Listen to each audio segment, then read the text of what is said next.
Welcome sa pinakaabangan nindong programa kada Sabado, alas 10 sundo alas 11 ning pagkaaga, ang weekly online community forum kan Hapot Mo, Simbag Ko.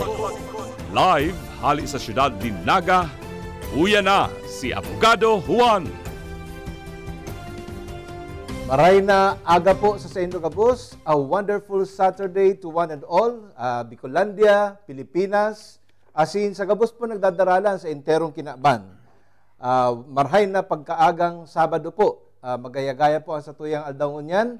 Asin aron taman po baga, nasaro sa pinakamainit na tema na pig-uurlayan po ngunyan kang enterong Pilipino sa enterong kinakban, iyo po ang manungod sa anti-terrorism bill.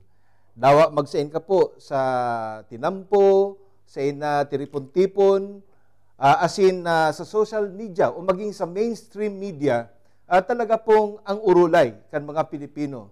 Iyo po ang anti-terrorism bill. Ngunya na aldaw, maswerte po kita, pigpaunran po kita kan duwang batikan na abogado, asin duwang independent-minded individuals na iyo po ang mapartisipar sa saro pong debate na mataong linaw kung ano po talaga inimpigaapod na anti-terror bill. Dahil pa po siya napipirmahan kan sa tuya pong presidente bilang sarong lay. Alagad sa maabot pong Lunes, magkakaigwa po ng press conference ang presidente kang Pilipinas para po maaraman kan kagabsan kung talaga magiging lay o batas ang anti-terror bill. Ngunyan na pagkaaga, ang duwang abogado po na yaon po digdingon yan na mataong linaw. Iyo po si Attorney Adan Marcelo Botor, asin po si Attorney Ricky P. Tomotorgo. Attorney Adan Marcelo Botor is one of the most active private law practitioners in Naga and in the Bicol region for nearly 35 years.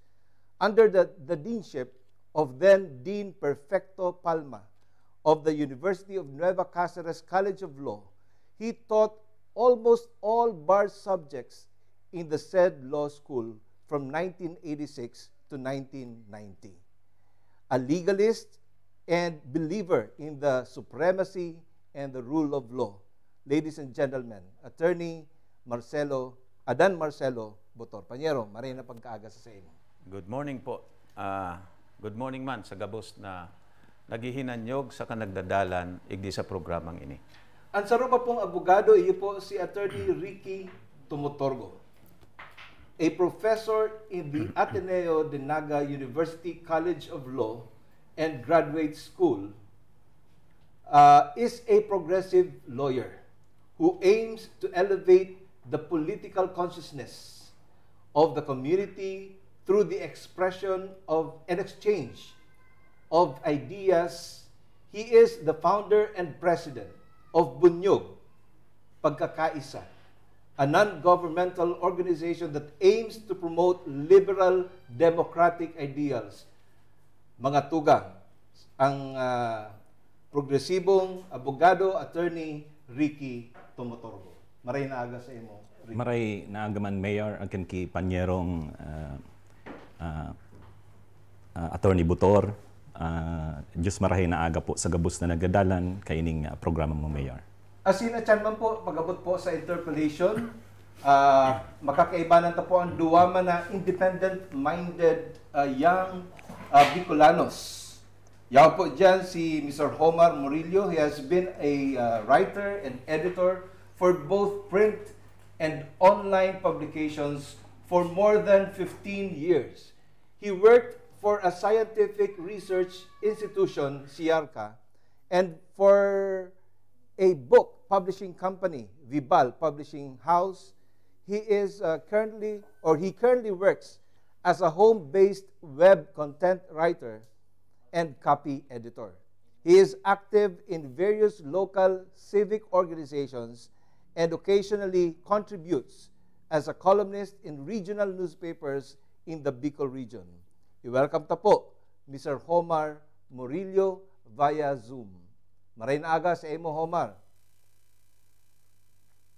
Siriman po si Mr. John Avi Kadunong Mesa. He is a homegrown Bicolano visionary artist, shaman, metaphysicist, and environmental activist from Naga City. His main concern is not life after death, nor left or right, but the reconciliation of all extremes, the recognition of the dynamic oneness in everything. Mga tugang, i-welcome ta po sa programa Mr. John Avi Kadunong Mesa. Libre po kamong mag-comment, mag-partisipar dito po sa programang ini. As in, piga-acknowledge ko po, ang manlain-lain na grupo as in individual na nag-watch party po ngunyan. This is a historic episode of Hapot Mo Simbag Ko ni Abogado Juan. Kaya nag-iimbitar po kita, nagabos po kita mga Pilipino magpartisipa digdi. Makisumaro sa diskusyonan para po gabos kita malinawan kung ano baga talaga ang katuyuhan kan anti-terror bill. Maging konforme ka man, uyon ka o dai. Ika, ako, kita gabos, mga Pilipino.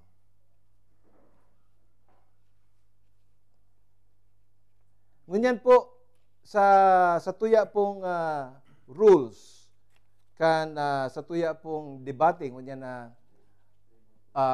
na aldaw, ang resolution po, is the anti-terrorism bill beneficial to the Filipino people?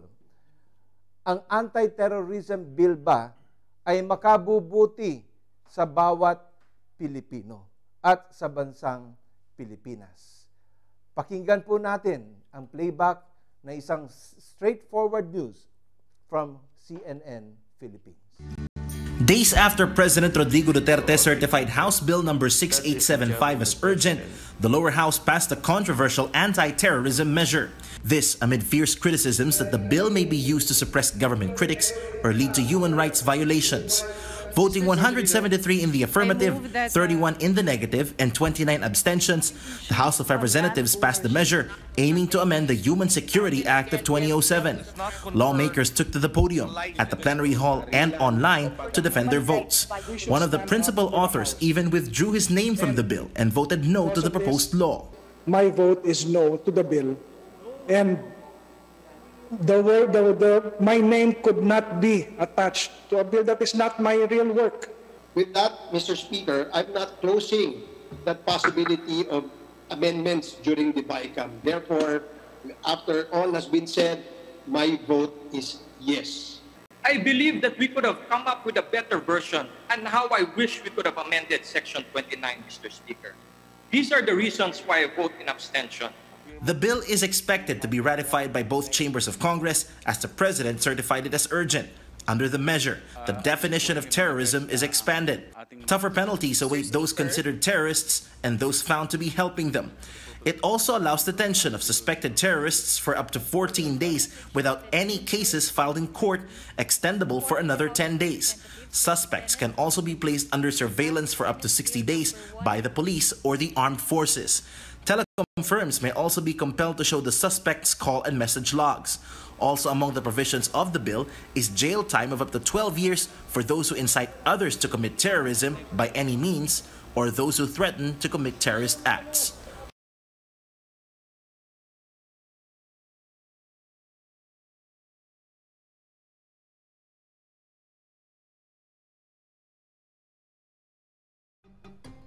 Welta po kita sa programang Hapot Mo Simbag Ko. Ini po si Attorney John Bongat, ang Abogado Juan kan programang Hapot Mo Simbag Ko. Kaibanan po si Attorney Dan Marcelo Butor. Ang mapaliwanag po kung ano ang anti-terror bill. Siriman po si Attorney Ricky Tumotorgo na iyo man po ang masabi ko ano po ang dai-perpekto ang dapat maaraman kang publiko kung daw grabe po ang kararibungan as in sabi nga ni kayan ini po daang bill na ini, kung maging lay, this will produce a prior restraint or ito po pigaapod na chilling effect. But sabihin, garo, magkakatarakot po ang mga Pilipino, particularly on the exercise of freedom of expression, na nakapalaman po, na piga-asigura na dapat protehiran sa gabos na oras kan sa tuya pong saligang batas, kan sa tuya pong 1987 Constitution. Uya na po ang rules of the debate. Uya po ang rules of the game. Enot, ang debating ini sarong friendly discussion and exchange of ideas, as hindi itutugot ang kururahawan asin karansyawan. Pwedeng magabot sa mainit na riribayan in tataramon, basta mayong personalan na banat asin base dapat sa letra kan anti-terrorism bill. An issue for resolution is the anti-terrorism bill as approved by the House of Representatives and the Senate beneficial and necessary to public good and welfare? Ang lengguaheng pwedeng gamiton, Bicol, Tagalog, o Ingles. No profane, indecent, and abusive language allowed. Uya po ang pasunod-sunod kan debate. Number 1, lawyer affirmative, Attorney Botor, shall give his opening statement for 5 minutes. Number 2, lawyer negative, Attorney Tumotorgo, is given 1 minute per question to interpolate for a maximum of 3 questions to be answered by lawyer affirmative one at a time. You shall be allowed to ask 1 follow-up question if needed. Number 3, lawyer affirmative shall answer the 3 questions one at a time and shall be given 3 minutes to answer each question. Number 4, public interpolator negative, Mr. Omar Murillo via Zoom, shall interpolate lawyer affirmative 3 questions. Number 5, lawyer affirmative shall answer the 3 questions one at a time for a maximum of 3 minutes per question. Number 6, lawyer negative, Attorney Tumotorgo, shall give his opening statement for 5 minutes. Number 7, lawyer affirmative, Attorney Botor, is given 1 minute per question to interpolate for a maximum of 3 questions to be answered by lawyer negative one at a time. He shall be allowed to ask 1 follow-up question if needed.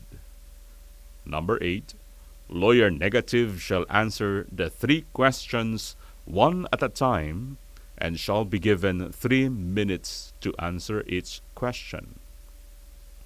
Number 9, public interpolator affirmative, Mr. Avi Mesa via Zoom shall interpolate lawyer negative 3 questions.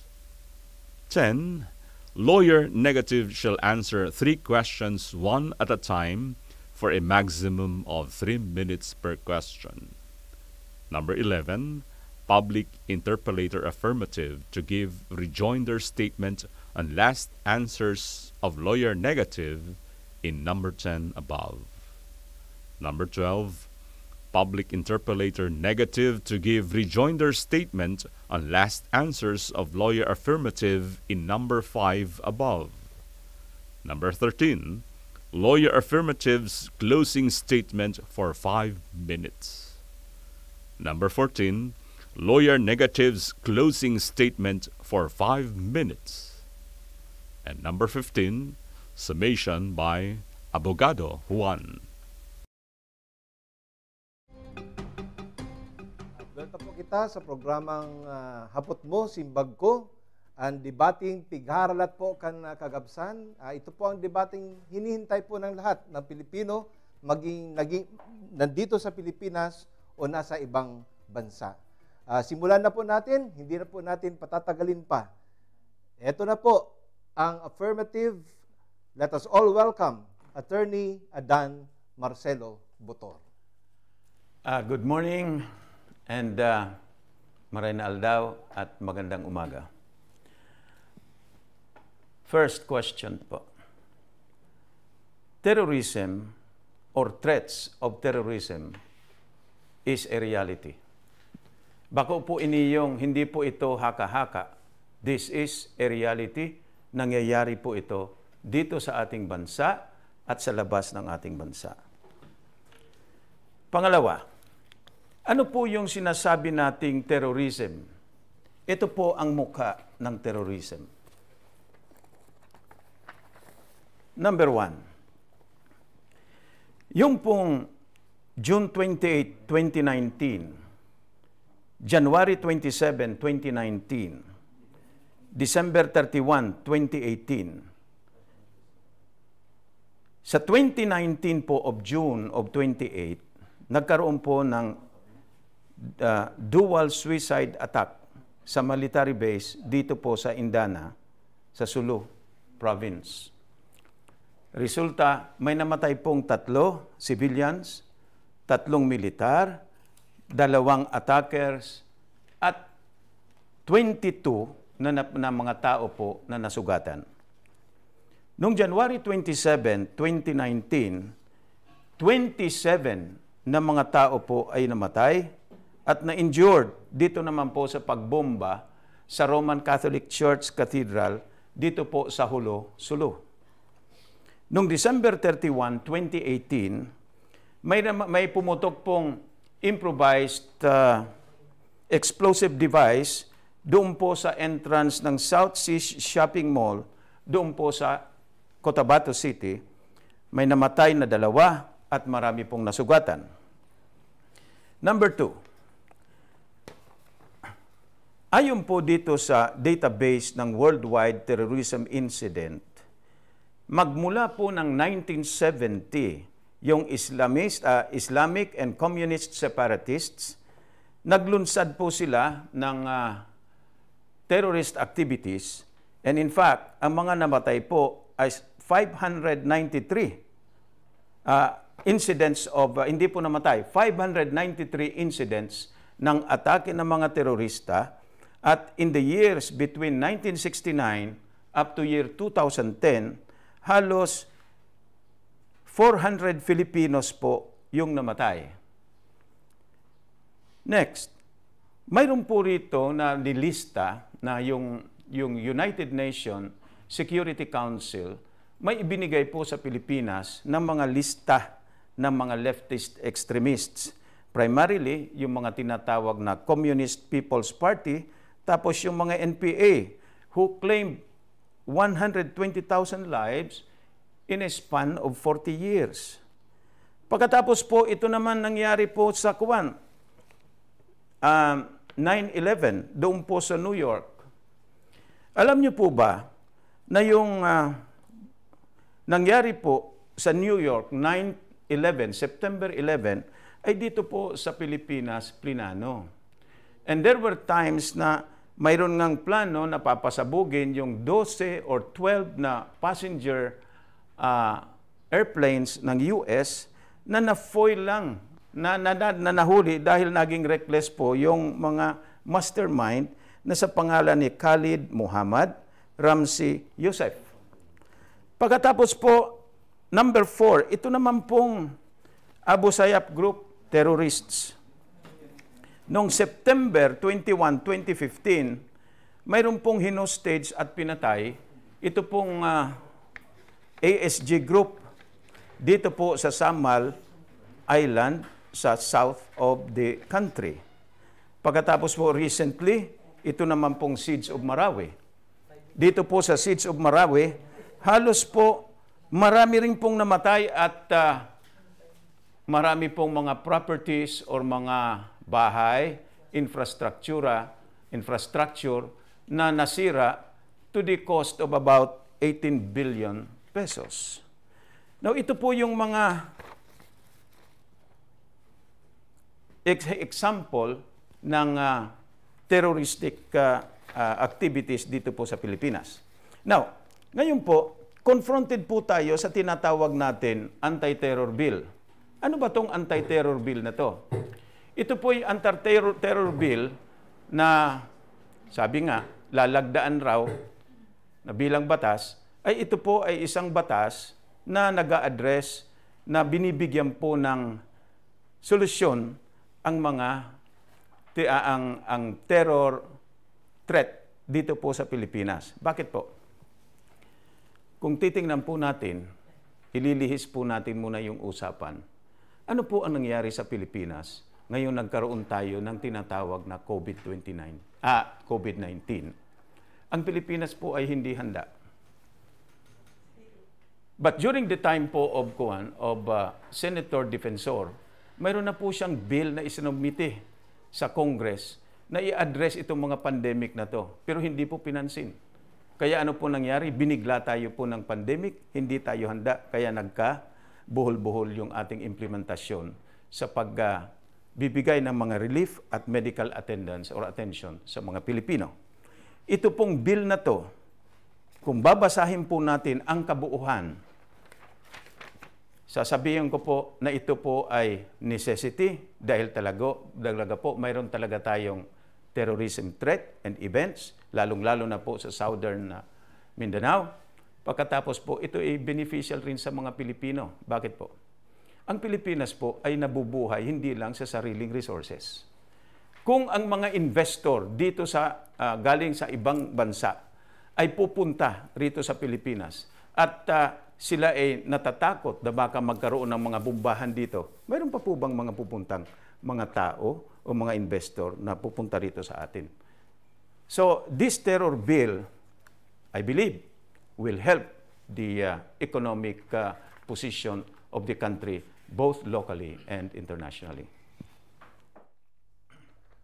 Panyero Adan, salamat na maray sa imong opening statement. Ngunyan, kan 2007 kaya igwa kitang Human Security Act. Paano mo masasabi sa taong bayan na kailangan pa ng isang batas kagaya nitong anti-terror bill na in just a few days will become the anti-terror law of the Philippines? Ba't kinakailangan pa ng isang batas na meron namang tinatawag na Human Security Act ng 2007 na yun na nga ang tumutugon sa terorismo, hindi lang sa Pilipinas, kundi sa buong mundo? Okay. Ayon po sa mga discussion sa Senate, pagkatapos po sa House of Representatives, nung binubuo po itong House Bill of number 6875, ito raw pong Human Security Act of 2007 is a very irresponsive or non-responsive law. Bakit? Limitado po yung application. Ibig sabihin, this is not anymore attuned to the present threat which the Philippines is facing. Gaya po ng kung i-compare po natin yung Human Security Act and this bill, anti-terror bill, mas comprehensive po ito, anti-terror bill. Now, I recall na isa pong senador nagsasabi na ito anyang Human Security Act since 2007 hanggang sa presente, iisa pa lang ang nakukonvict. Pero alam natin na marami na talagang terroristic activities na naganap rito sa Pilipinas, lalong-lalo na sa Metro Manila, kung tatandaan ninyo, yung pumutok na sumabog na tren, LRT, yung sumabog na bus along EDSA, and the majority of these terroristic activities are in the southern part of Mindanao. Kaya po medyo pinapalakas. Now, between 2007 and up to the present, may mga nahuli po na mga nagpaplano to conduct terroristic acts dito sa Pilipinas. Pero magtataka po tayo. These are foreign elements who are using Filipino assets or Filipino manpower in order to implement terrorism. One of the most recent po is the Marawi incident. Pero may nagsasabi, bakit anya wala pang nakukonvict? Because po, dito po sa Human Security Act, kung babasahin po natin ng maigi, halos po nakaposas ang mga kamay ng law enforcement agents and including the military.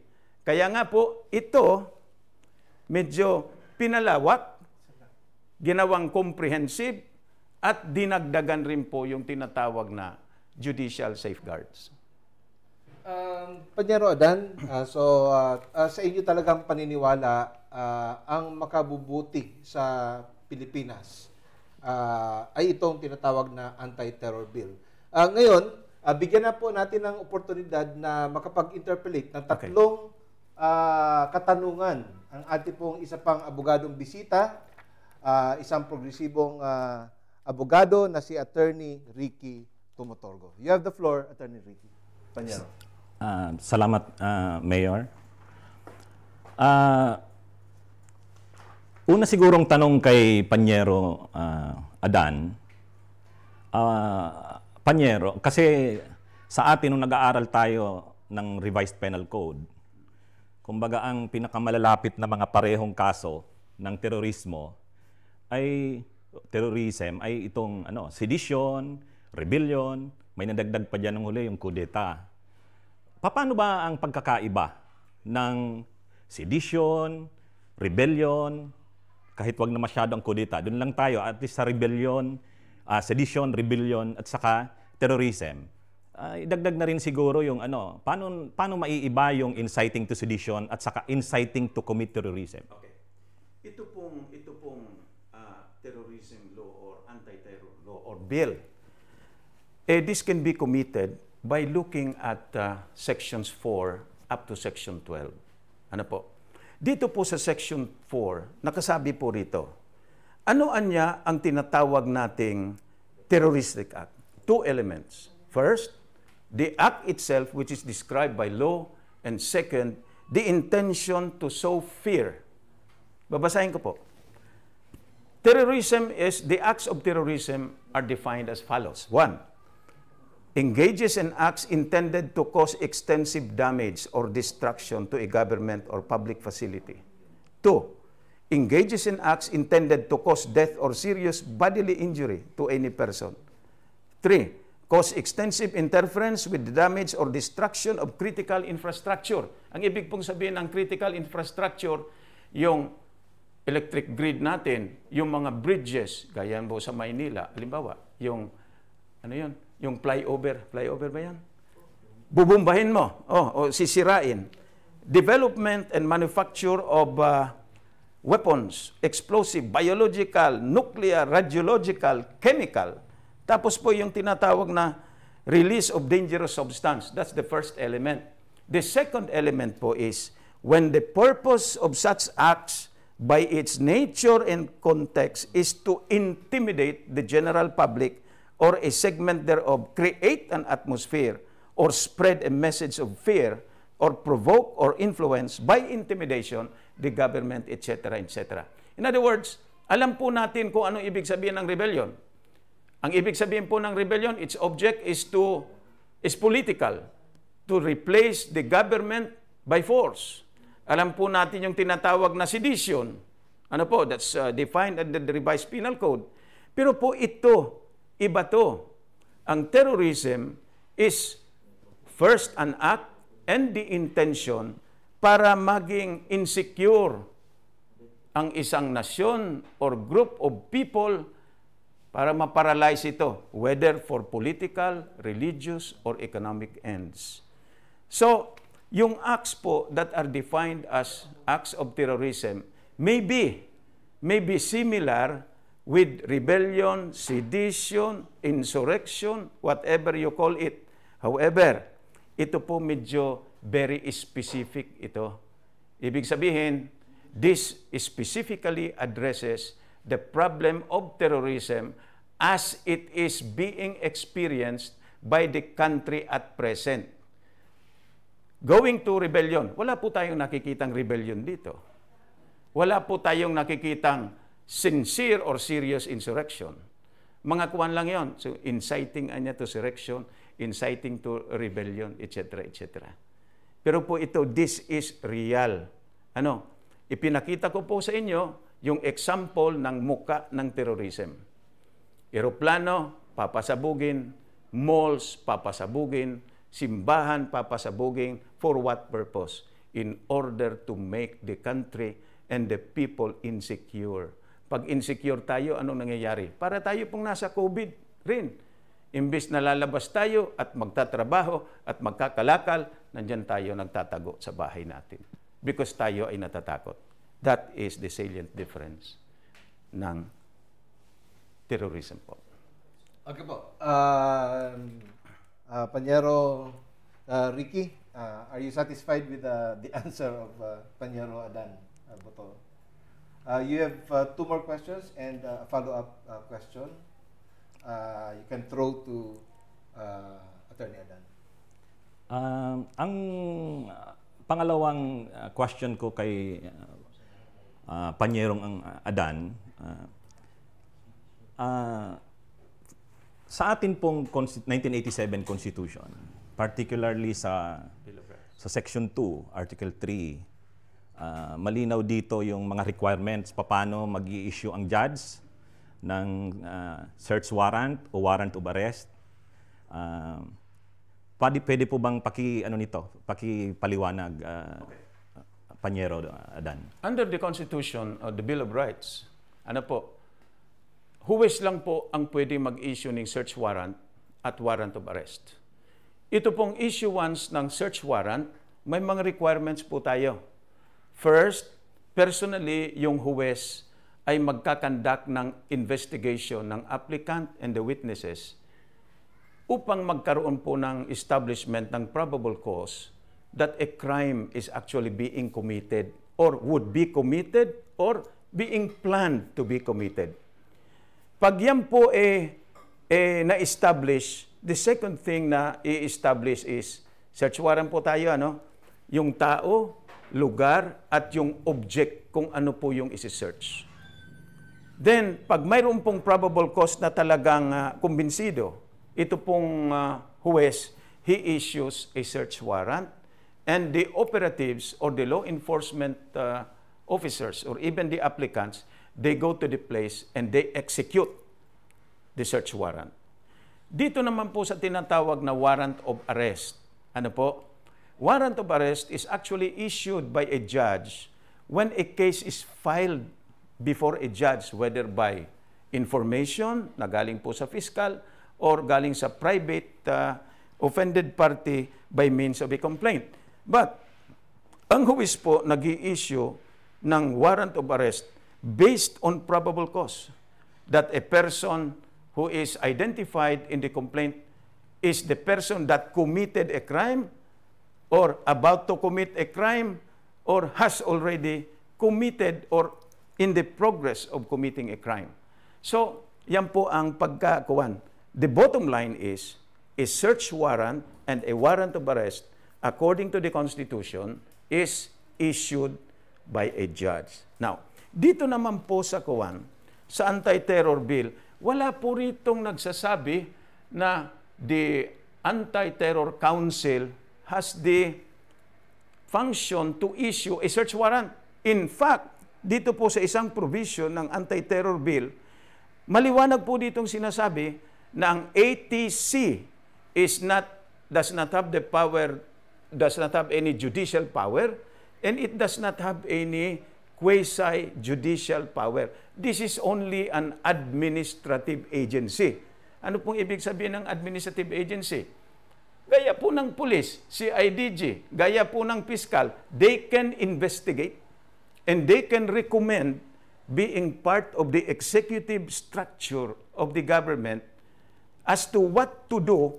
And example, kung mayroon po silang finding of probable cause, they file a case with the court. Now, isa pa po, yung mga siguro po embedded in your question, paano niya yung nahuhuli? Remember po, most of the people that we hear from the media, by mere suspicion lang pala niya pwede nang hulihin. Mali po. That is not what the law is saying or what the bill is saying. Suspicion is defined as belief, reasonable belief, by an operative or by a military based on overt acts, that the acts that are proscribed under Section 4 up to Section 12 are being committed in the presence, about to be committed, or has already been committed. Tingnan niyo po, kahit po walang terror bill, mayroon po tayong warrantless arrest. Subukan niyo po. If you go to the streets and in front of a police officer, you kill somebody, you will be arrested, even if there is no warrant. However, within the period provided by law, 12 hours, 36 hours, you have to be delivered to the judicial authority. Paano po yung pagdi-deliver ng judicial authority? Pailang ka ng kaso sa piskal. Kasi po, ang murder is more than 6 years imprisonment, di po ba? Now, dito naman po sa terror bill, nakasabi rito, if a person commits by overt acts any of the acts of terrorism defined by law, he can be apprehended even without a warrant, and he can be detained for a period of 14 days and extendable for another 10 days, equivalent to 24. However, pag ikaw po ay nahuli ng pulis dahil you perform acts of terrorism, dapat po yung pulis should inform the nearest judge and should inform the Human Rights Commission na itong taong itong nahuli is being detained in that specific place. What is the purpose? In order to guard the constitutional right of this apprehended person. Yan po ang kuwan. That is how I would approach it. Panyero Adan, so pakinggan po natin ang huling katanungan at isa pang follow-up kung meron. Galing po kay Attorney Ricky Tumutorgo. Ang pangatlong question ko kay Panyerong Adan, familiar tayo na itong 1987 Constitution, ang mga provisions nito, karamihan, lalo tungkol sa mga human rights, tungkol sa issue ng mga warrantless arrests, ito ay reaksyon doon sa mga nangyaring pang-abuso nung panahon ng dictatorship noon ni dating President Marcos. At katunayan noon, mayroon tayong tinatawag na ASOS. Yung ASOS, familiar naman yan si Panyerong Adan, siguro explain niya na rin. At dahil nga sa nakitang pang-aabuso dito sa pag-issue ng mga ASOS, kaya sa konstitusyon natin, nilagay na yung mga protection sa human rights na hindi na yan mabiolate yung mga tungkol sa warrantless searches and seizures and arrests and detentions.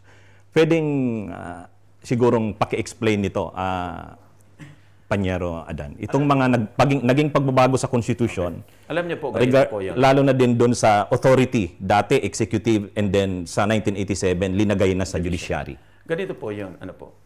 Firstly, marami pong hindi pa nakakabasa nitong terror bill. Di po ba?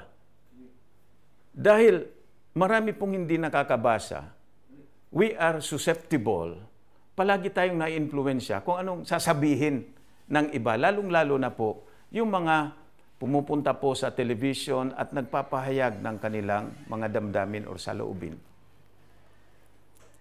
I would like to suggest na basahin po muna natin ang terror bill. Secondly, kahit po itong terror bill na to maging batas ito, hindi po ito pwedeng maging superior or mas makapangyarihan sa konstitusyon, lalong-lalo na po sa provision ng Bill of Rights. Dahil po anong sinasabi ng Korte Suprema sa mga mahabang mga kasong dinesisyonan. Ganito po, walang batas na ginawa ng Kongreso na maaaring maging mas malakas or mas mahihigitan pa ang batas na nakalagay sa ating konstitusyon. Sa hierarchy po ng batas, ang nauunang batas rito sa Pilipinas, Constitution, legislation by Congress, yan po ang administrative and decisions of the Supreme Court, pagkatapos po yung mga administrative proclamations. Now, ito pong tinatawag natin ASO. Ano po? Arrest and Seizure Warrant. ito po yung tinatawag na yung mga nangyari noong pong panahon ng administrasyon ni Marcos when he declared martial law. Ano po? Noong pong panahon na kung nung si Marcos ay nag-declare martial law, he possesses two powers. First, the executive power, and second, the legislative power. Ang executive power po, yan ang poder ng presidente para mag-implement or isagawa ang pinag-uutos ng batas. Ang tinatawag naman pong legislative power, yan ay ang power na maggawa ng batas. Ibig sabihin, by presidential decree, letters of instructions, and executive order. Now, noong pong panahon ng diktatorya, sabihin na natin, President Marcos was the executive and at the same time the legislative authority under the amendment of number 6 of 1976. Sino ba? Nandiyan na ba kayo no 1976? Okay. Yan po, he was the strong man. Ako mayo pa. Oh. He was the strong man. Kaya po, because he can issue arrest and seizure warrant affecting private individuals and private rights, he was exercising his prerogative as a legislator, being the dictator. Na dito po sa tinatawag na arrest and seizure warrant, noon pong panahon, pag ikaw po ay naging na-identify bilang pong member of a subversive organization, you are subject, you are not impervious to this warrant. Eh kung ikaw po ay nahuli na nakikipaglaban sa gobyerno and you were tagged as a dissident or a belligerent, aarestuhin ka po ng pulis or ng militar nang walang intervention ang court. But later on, pag ikaw po ay na-detain na, pwede kang kasuhan sa court and that is the time that you can discuss about the legality of the search. Yun po yan ang kuwan. Now, dito po sa anti-terrorism, wala pong ganyan. Ano po? Remember, may tanong nga, paano ba nasasabing ang isang tao ay terorista o isang grupo ay terorista? First, may nakalista ba siya doon sa UN Security Council list? Number 2, was he declared judicially through a petition with the Court of Appeals na siya talaga ay isang terorista? Ang pagdideclare ng isang tao o grupo na terorista is with due process. Hindi mo pwedeng ma-declare yan ngayon basta-basta. Halimbawa, mayroon akong nakitang grupo na talagang by their overt acts involved sa mga terrorist activities and they are not listed as a terrorist organization. What will the Department of Justice do? Through the authority of the Anti-Terrorist Council, Terror Council, they file a case with the Court of Appeals in order to declare that that particular group or person is a terrorist. And there will be due process. They will be informed. You see? And that is the only time. If they are not terrorists, then they are not terrorists. But if they are found to be terrorists, they will be subject to surveillance. What do you mean by surveillance? How do you surveillance a suspected terrorist as declared by the Court of Appeals? Kung ikaw po ay isang police or military operative, bago ka po mag-tap sa kanilang telephone, you have to apply for an authority with the Court of Appeals. Then the Court of Appeals, pag nakumbinsi mo, it issues an order authorizing you to wiretap. Na-wiretap mo na. Yung lahat ng mga ebidensyang nakuha mo, ilalagay mo yan sa sealed envelope, i-deliver mo yan sa Court of Appeals. Hindi mo yan pwede makuha because that will be used as evidence by the Department of Justice. Na pag may ebidensya na, anong gagawin na? Ay hindi ka naman huhulihin because you are not in the act of committing terrorism but you have been tagged as a terrorist. Kakasuhan ka na sa Fiscal's Office. Ang may jurisdiction po rito is the Regional Trial Court. And there, yung mga tapes na nakuha sa iyo will be used as evidence against you. Kung magaling po yung abogado mo, ma-acquit ka, then you are acquitted. Pero po kung talagang ang ebidensya malakas, then you will be sentenced to life imprisonment without the benefit of parole, without the benefit of behavior, good behavior while you are being caught. Isa pa pong gustong sabihin ko. Ito pong mga na-convict or mako-convict as terrorist, ito po ay ilinalagay sa isang facility na hindi kahalo yung mga common criminals. What is the reason? Because po ito pong mga terrorist na to, they are hardened, trained, tapos kuwan po ito. Marami po itong preparasyon. Physically, mentally, and whatever you call it. Kaya po ito isisilid sa ibang facility, parang hindi na sila makapag-impluensya. Just imagine, for the entire year. Halimbawa, ako ay natag ng terrorist. Magkasama kami ni Mayor Bungat sa isang kwarto. Sa isang taon, baka makumbinsi ko siya maging terrorist na rin. When he goes out of jail, while I remain in jail. Now, isa pa po do you know what is the terror bill, a terror law in America? Canada, Australia, they are very stringent. Dito po sa Amerika, pag ikaw natag ng terrorist, alam mo saan ka po dadalhin? You will be consigned at Guantanamo Bay. Doon po, walang rule doon, walang law doon. Because yung nangyari nga pong mga terrorist na nahuli ng Amerika sa Afghanistan, sa Iraq, nandoon po. And they are complaining that they are being treated inhumanly. Wala po niyan dito sa terror bill natin.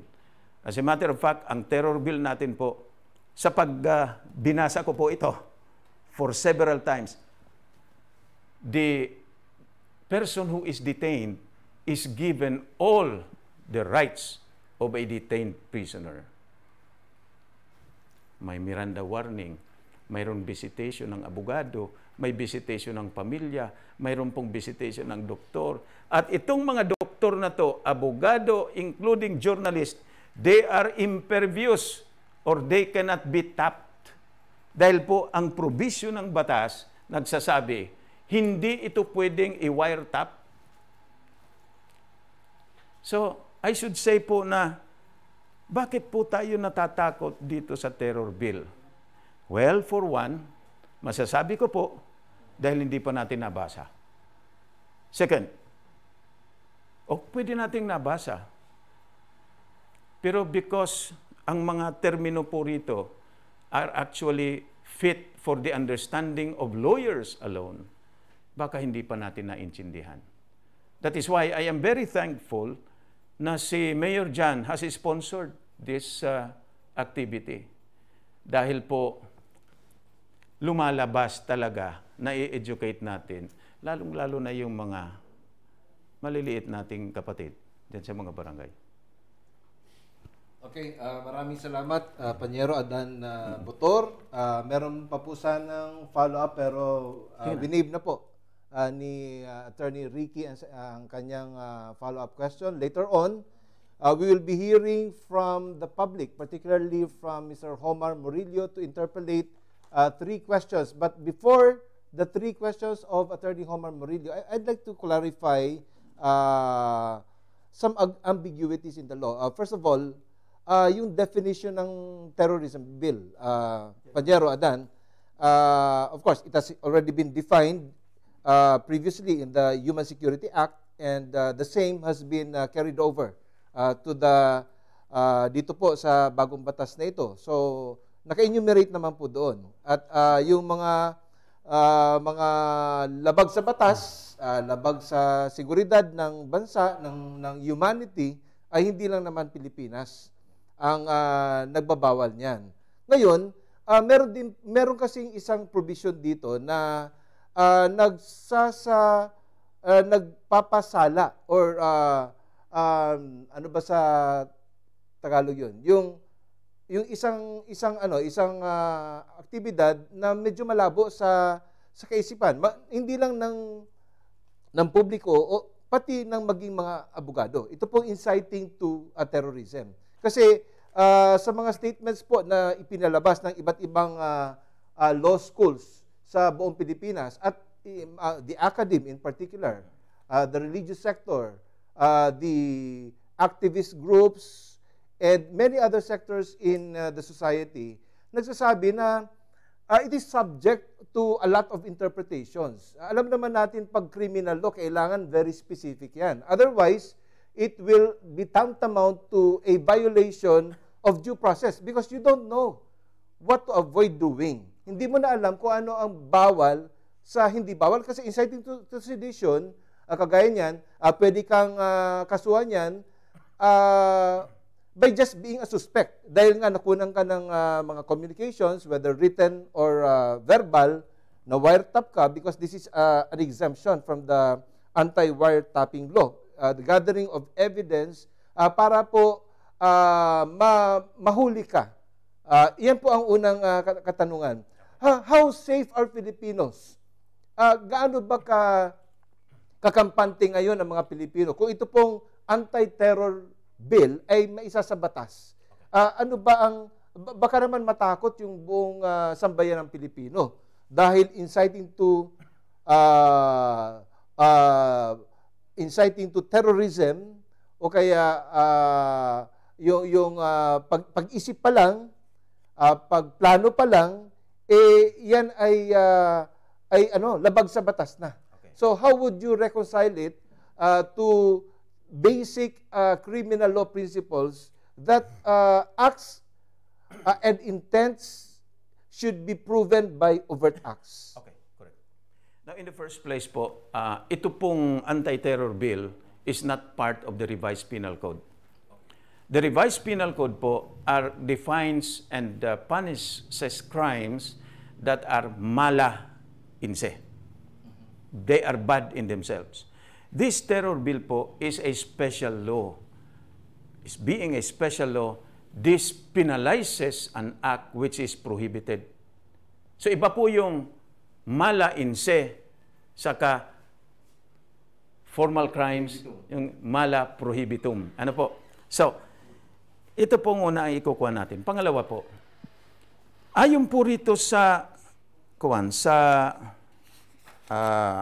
Section 54 ng Terror Bill, ito pong batas na ito pong bill na to, even if this is approved by the President or even assuming na ito ay na-publish niya pursuant to the Civil Code, 15-day publication, ito po ay dadaan pa sa masusing tinatawag natin na IRR na gagawin po ng ATC at DOJ. Ibig pong sabihin ng IRR, ito po ay hindi i-implement muna daglian, but there has to be an IRR. Yung bang explanation ng bawat tuwan. Okay, detalye. Okay. Number 3, kung titingnan po natin dito sa Section 4, the following are not considered as acts of terrorism. Very specific. Number 1, advocacy protest. Na may advokasya ka. Ang advokasya mo is, ano bang advokasya mo? To fight against injustice, kaya nag-iintablado ka. That's not included in the act of terrorism. Number 2, protest. Nag-protesta ka sa gobyerno dahil hindi dinideliver yung mga pangrasyon ngayong COVID. Hindi yan. That's not terrorism. Medyo malinaw yan dahil dissent. That's not natutukoy yan doon sa tinatawag na redress of grievances. Yes. Na wala namang kinalaman sa terrorism. Okay, Now, yung sinasabi natin, inciting to sedition, can it be, or to terrorism, teka muna, because iba yan. Okay. An inciting to sedition, for as long as it is not intended to cause death or serious harm, it is a crime punishable under the revised penal code. However, if your seditious speeches encourages the acts of terrorism, encourages people to conspire, and indeed, people did what you said, that is a crime. Okay. Anong pagkakaiba ng inciting to sedition na nandyan na rin sa revised penal code at inciting to commit terrorism? Okay. Section 9 po ng bill nagsasabi, any person who, without taking any direct part in the commission of terrorism, shall incite others to the execution of any of the acts specified under Section 4 by means of speeches, proclamation, writings, emblems, etc., etc. That is what you call the crime of inciting to terrorism. Terrorism. Yun naman pong inciting to sedition, halos the same po yung elements without taking an up arms against the government, but inciting meaning instructing people to be seditious. Okay, Panyero, ba't kinakailangan pang may inciting to commit treason, to commit, tawag ito, terrorism, meron namang inciting to commit sedition? Because, as we said, the subject matter of sedition and terrorism are different. Okay. Iba po yan. Iba yan. So, punta tayo sa isang gray area sa isip ng mga ng taong bayan. Kasi yung right to privacy ay na-violate daw ng exemption to anti-wiretapping law, which is Republic Act 4200. Okay. Although, doon sa Human Security Act, nandoon na rin, of 2007, carried over lang ito dito sa bill na ito na maaring maging may sa batas pag pinirmahan po ng Pangulong Duterte. Okay. So, kailangan ba talagang i-exempt? Kasi lahat ay nababagabag at lahat ay natatakot. Baka anytime. Alam mo naman, yung voice recording ngayon, because of technology, yung boses mo pwede nang gayahin ng iba. Kahit hindi naman ikaw yun. O kaya yung mga fake correspondences through the internet, yung social media, ang dami pong mga peke doon. So, how would the authorities ensure that the persons they are really pointing to as suspects under the anti-terrorism bill, yun talaga. Pangalawa, alam naman natin na-mention mo na kanina, Panyero, yung delay in the delivery of suspects. Pag sila, halimbawa, merong valid warrant of arrest, kailangan within 12, 18, and 36 hours dapat ma-deliver siya sa judicial authorities para magsampa ng formal na kaso. Tapos doon po sa Human Security Act, minaksimum po yun sa 3 days. Even kahit merong suspension of the privilege of the writ of habeas corpus. Dito sa bagong bill na ito, hindi lang 3 days, 14 days. Talagang it's so shocking. Why 14 days? Okay. But hindi 13, hindi 4 days. Napakatagal po yan para ma-detain. At libre yung nag-detain na otoridad, police or other law enforcement authorities that sought the assistance of the Court of Appeals. For example, for the gathering of evidence galing po sa wiretapping and so on and so forth, para po mai-consider na suspect at masampaan ng kaso. At pangatlo po, doon po sa Human Security Act, talagang nag-alangan po yung otoridad. Dahil meron pong 500,000 peso fine yung otoridad pag magkamali sila sa pag-charge and pag-detain. Paano nyo po ma-justify, Panyero, na itong ang mga basic rights ng ating mamamayan ay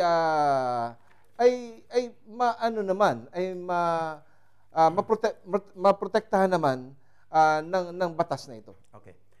In the first place po, gaya ng sinabi ko kanina, ang konstitusyon natin ay supreme pa rin kahit na mayroon tayong terror bill or terror law.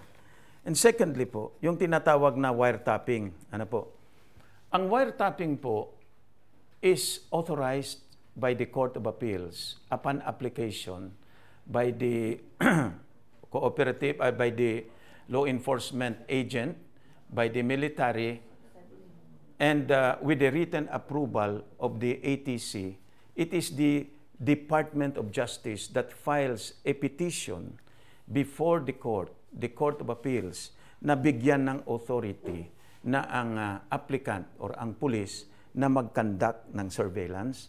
And surveillance po ang kasama dyan, yung wiretapping. I would like to clarify na pag sinabi pong wiretapping, pati po yung mga usapan ninyo sa cellphone, pati yung mga text messages. Lahat yun.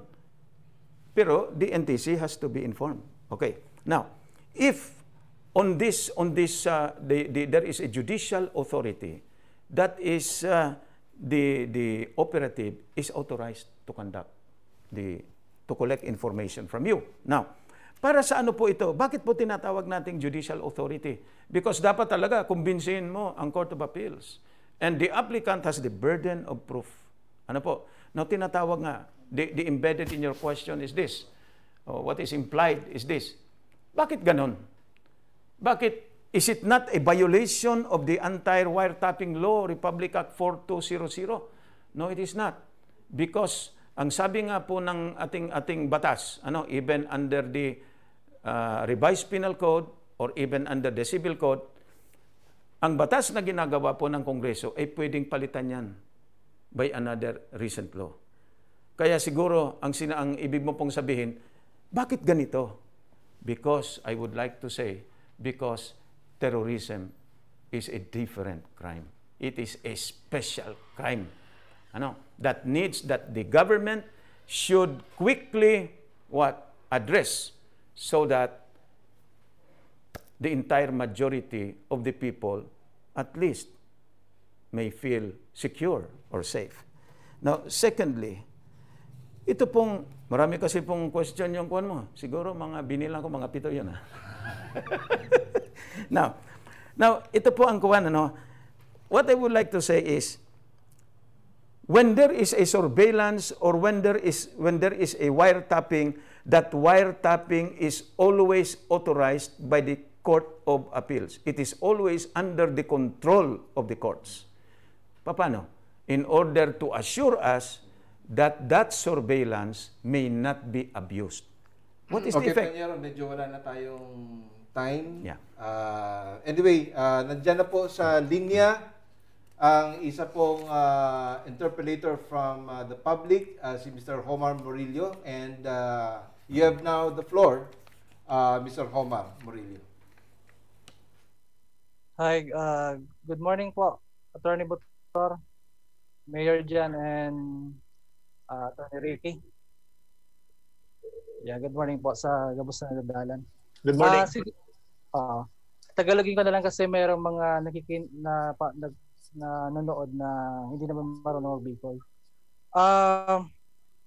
Ang tanong ko lang po actually, yung mga katanungan ko sana ay naitanong na ni Mayor, so parang naubusan ako ng itatanong. Ngunit parang ano na lang to, follow up. So, binasa ko po kasi yung Senate bill, yung Senate version. I know na very similar din ito doon sa House bill kasi they have to reconcile it, at yung sinabit kay President Duterte ay yung reconciled na version. Although hindi ko nabasa yung reconciled version, I know na itong mga provisions na to na medyo glaring siya kasi definitely sa tingin ko ay unconstitutional ito. Halimbawa, yung sa Senate bill version, yung Section 9, Section 25 at Section 29. So I don't know kung anong section dito doon sa revised o doon sa reconciled versions. Ngunit itong Section 9, ito yung tungkol sa, actually na itanong nito kanina, yung inciting to terrorism, yung Section 9. Yung Section 25 naman, ito yung tinatawag na assigning or designating a person as a terrorist or assigning or designating a group as a terrorist.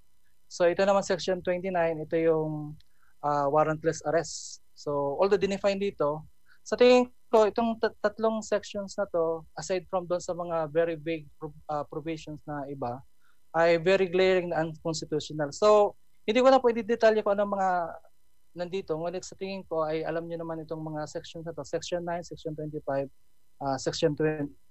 So, how would you ang first question ko po ay how would you reconcile this sa Constitution? Kasi definitely ang Integrated Bar of the Philippines ay nagko-kontra din dito at magpo-file sila most likely ng sa Supreme Court ng question constitutionality ng mga sections na to. Okay. So specific po itong Section 9, 25 at 20. Okay, thank you po for your question. Now, gusto ko lang pong linawin, Section 9 is inciting to commit terrorism. When you say inciting to commit terrorism, you are referring to the commission of acts defined under Section 4 to Section 12 of the bill. Ano? Kung halimbawa magsasabi ka, you better inciting, you better manufacture bombs and sunugin ninyo ang Malacanang. That is an act of terrorism. Inciting the public. The person inciting does not take part in the actual commission of terrorism. However, because of that inciting, there were acts of terrorism that were committed. In other words, ano po ang underpinning rito? Dapat po kung inciting to commit terrorism, dapat po paniwalaan ka. But if you are just kidding, wala namang hindi ka naman sineryoso, this is not committed because the law says did not take part in the commission of terrorism. Meaning, because of your inciting to commit terrorism, terrorism was actually committed. That is for the underpinning of the law. Second, Section 25. Tingnan niyo po itong Section 25 na to. It says, designation of terrorist individuals. Ang ibig pong sabihin ng designation in English is you are tagged, you are named, you are labeled. How is designation made? Number one, the resolution of the UN Security Council under Resolution 1373. According to Section 25, yun pong designation na ginawa ng UN Security Council will be adopted automatically by the Republic of the Philippines through the ATC. Bakit? Bakit po automatically adopted? Because that has already passed through serious investigation and what? Consideration. And second, because tayo po sa tayo po sa Pilipinas, we are bound to comply because of our treaty obligations to automatically adopt the resolution of the United Nations Security Council with respect to the tagging or identification of terrorists. Okay, number 2. Mayroon naman pong designation na ganito. Halimbawa, ang European Union. Ano po? O sabihin na natin, ang Dubai, which is a different jurisdiction, nag-request sa atin, sa Pilipinas, na isama nyo rin itong mga taong ito na terrorist kasi tumakas ito sa aming country. Nakita namin, narinig namin, nandiyan pala sa country ninyo. So what does the Philippine government what would the Philippine government would do? The ATC may designate that group as terrorist upon the finding of a probable cause that these individuals have committed the violation of Section 4 to Section 12. Ibig sabihin, nagkakandak rin po ng investigation ang ATC. Gaya po ng piskal. Kung mag-file ka ng kaso sa piskal, ang piskal po conducts a preliminary investigation. That is an ex parte investigation. Ano po, lalong-lalo na po ko yung tinatawag natin na, ano ba yung pinailan mo at the middle of the night? Mag-inquest proceeding. Number 3, yung pangatlo po ng designation, that is done when the Department of Justice applies to the Court of Appeals that a certain group or individual be tagged or be named as terrorist. And then, punta po tayo rito sa Section 29. Ito pong Section 29 nagsasabi, detention without judicial warrant of arrest. Siguro po, ito na-discuss ko na, napahapyawan ko na kanina, but ito pong detention without judicial warrant, this is a situation that applies and happens when, say for instance, a person in authority or the agent of a person in authority is present while a crime of terrorism described under Section 4 up to Section 12 is happening in his presence or was already committed or is about to be committed. That is an instance of warrantless arrest. Kahit na po walang terror law, mayroon po tayo sa revised penal code and under the rules of court na yung mga tinatawag pong warrantless arrest. Ano po ba yon? When in the presence of a police officer, a crime is being committed, it has been committed and he has reasonable ground to believe that the person to be apprehended has committed a crime or is about to commit a crime or puganti po, puganti sa priso, there is no more need for a warrant to be issued by the court before you can make an arrest if you are the arresting officer because it is based on the doctrine of necessity po. Now, supposing mayroon pong isang tao performing acts of terrorism under Section 4 to Section 12, nahuli po ng pulis. Anong gagawin? He will be detained for a period of 14 days. And upon apprehension, it is the duty of the apprehending officer to inform the nearest judge in writing na ito po ay inaresto ko sa salang ganito at nandito po siya nadidetain. Secondly, the law requires that he should also inform the CHR, Commission on Human Rights, so that the Commission on Human Rights would go to the place of detention and determine whether human rights are being violated or are being observed. Yan po ang kawan. Now, my question is, bakit anya 14 days? O bakit anya ini-extend pa ng 10 days? All in all, 24 days. It's because po, ang terrorism is not a single act. Pag sinasabi pong terrorist ka, hindi lang naman pwede po na you have to discount your connection with other terror group. That is why an investigation, a thorough investigation is needed. Iba po itong krimen na to, iba po ito sa mga krimen na nandyan sa revised penal code. So that is how I would reconcile these provisions, and maybe you will say that is a violation of the Constitution and that is unconstitutional. We reserve that matter to the determination by the Supreme Court kung halimbawa mayroon pong petition na i-file tungkol po sa mga provision na ito. Okay, maraming salamat po, Attorney Pañero Adan Botor. Yun po ang first question ni Mr. Homar Murillo. So we will be strictly enforcing the rules. You only have, Pañero, 3 minutes to answer the question. Halaban na pong marayaan sa tuyang discussion. Data na po para halo yun. Second question, Mr. Homar Murillo. Salamat po, Mayor. Although tama po kayo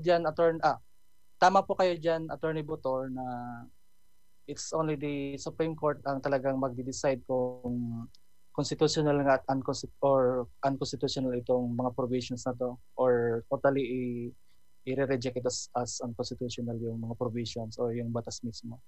So,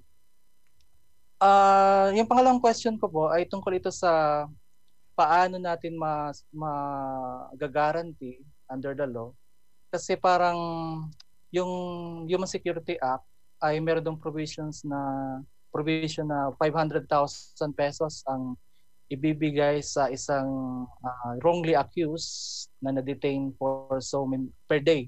So, diba kung 10 araw yan, times 5 million. So, medyo malaki yun. Dito kasi sa bagong provision ay wala na yung ganong security, yung cash tawag nito, yung parang bayad doon sa wrongly accused na suspect bilang terrorist. So, ang tinatakot kasi ng mga lalo ng mga activist groups, mga aktivista, mga progressive groups we should really not be so naive about it kasi talaga namang merong mga pang-aabuso kahit nga wala pang anti-terrorism bill or itong kung magiging batas man ito. Halimbawa, recently lang na paulat na si Ana Taule ay inaresto yung sa Mountain Province, 70 years old siya. Pinaghinalaan siyang isang leader daw ng NPA. So, under ng law na to or ng bill na to kung magiging itong batas, halimbawa si Ana Taule na isang 70 years old na pinaghinalaan ng terorista ay maaring arestuhin at i-detain ng up to 24 days na walang compensation man lang. So, ano yung mga masasabi mong maaring provision sa batas na to or sa bill na to na maaring mag-prevent ng ganitong mga pang-aabuso? At ano naman yung compensation ng sakasakaling wrongly detain o wrongly accused yung isang tao? Halimbawa, katulad ni Ana Taule na recently lang na aresto. Yan po. Ang guarantee po rito is the liberty of the arresting officer. Pagkatapos, pag ang isang pulis po ay hindi sumunod rito sa sinasabi ng batas, ang minimum penalty niya po pag kinasuhan siya is 10 years imprisonment. Number 2, mawawalan po siya ng trabaho. Aalisin po siya because an administrative case will be filed against him. And if he committed another crime penalized by the revised penal code and as well as by the other special laws, he will also be subject to prosecution. Next po, wala po ritong compensation na sinasabing gaya ng human security law na mayroon pong 500,000 pesos per year or whatever. Ano po? But dito po, medyo hinigpitan because it is easier if you are going to make a choice. It is easier to give money rather than to give up your liberty. So kaya nga po, imprisonment ang sinasabi ng batas if in case any police officer or any military would abuse in the conduct of in the prosecution of his duties, na he will go to jail and he will lose his job when he violates this law. That is po the safety net. Now, with respect to your question, baka anya makuha nito maabuso. I believe po na lahat naman pong bagay pwedeng abusuhin. However, pag ang isang apprehending officer is well-trained kung ano yung dapat, saka hindi, alam mo naman po, pag well-trained, pag alam mo, mas takot kang mawalan ka ng freedom, di po ba? Gaya po sa aming mga abogado, kami po, takot kami na i-violate ang law because we know the consequence. Thank you po. Tayo sa third and last question, unless there's a follow-up question from Mr. Omar Murillo.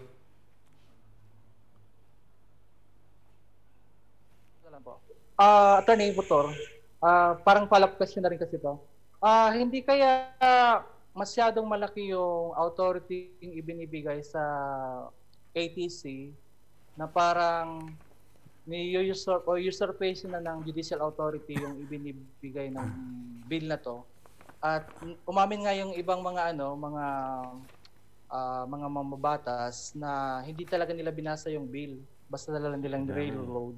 At yung iba naman ay katulad naman ni Biason ay winidraw niya yung yes vote niya at pati na rin si Salceda. Kasi dapat pa lang hinimay na nila doon pa lang sa during deliberation, ngunit hindi nga nagawa kasi minadali.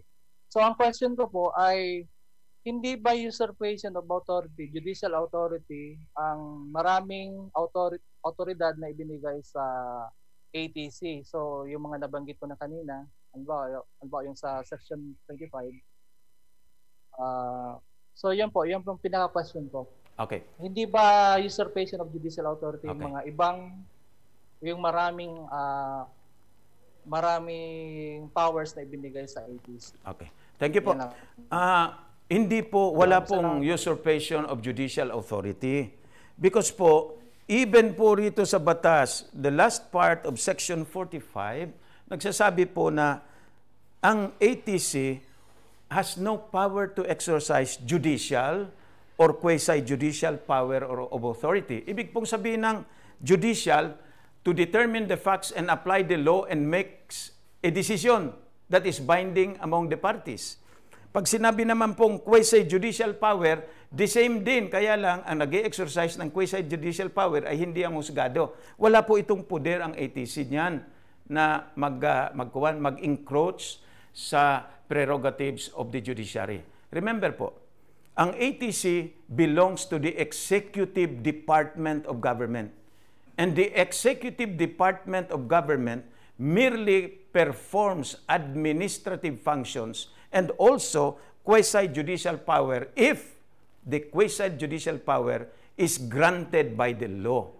Kaya nga po, I am based on the law, wala pong encroachment doon po sa judicial power because ang ATC hindi naman po lumalabas doon sa confines ng power na ibinigay sa kanya ng law, and at most, ang kanyang pong function is only administrative. Ibig sabihin ng administrative, functions in order to implement the law as approved by the President and enacted by Congress. Yan po ang kuwan. Maraming salamat, Panyero Attorney Adan Botor.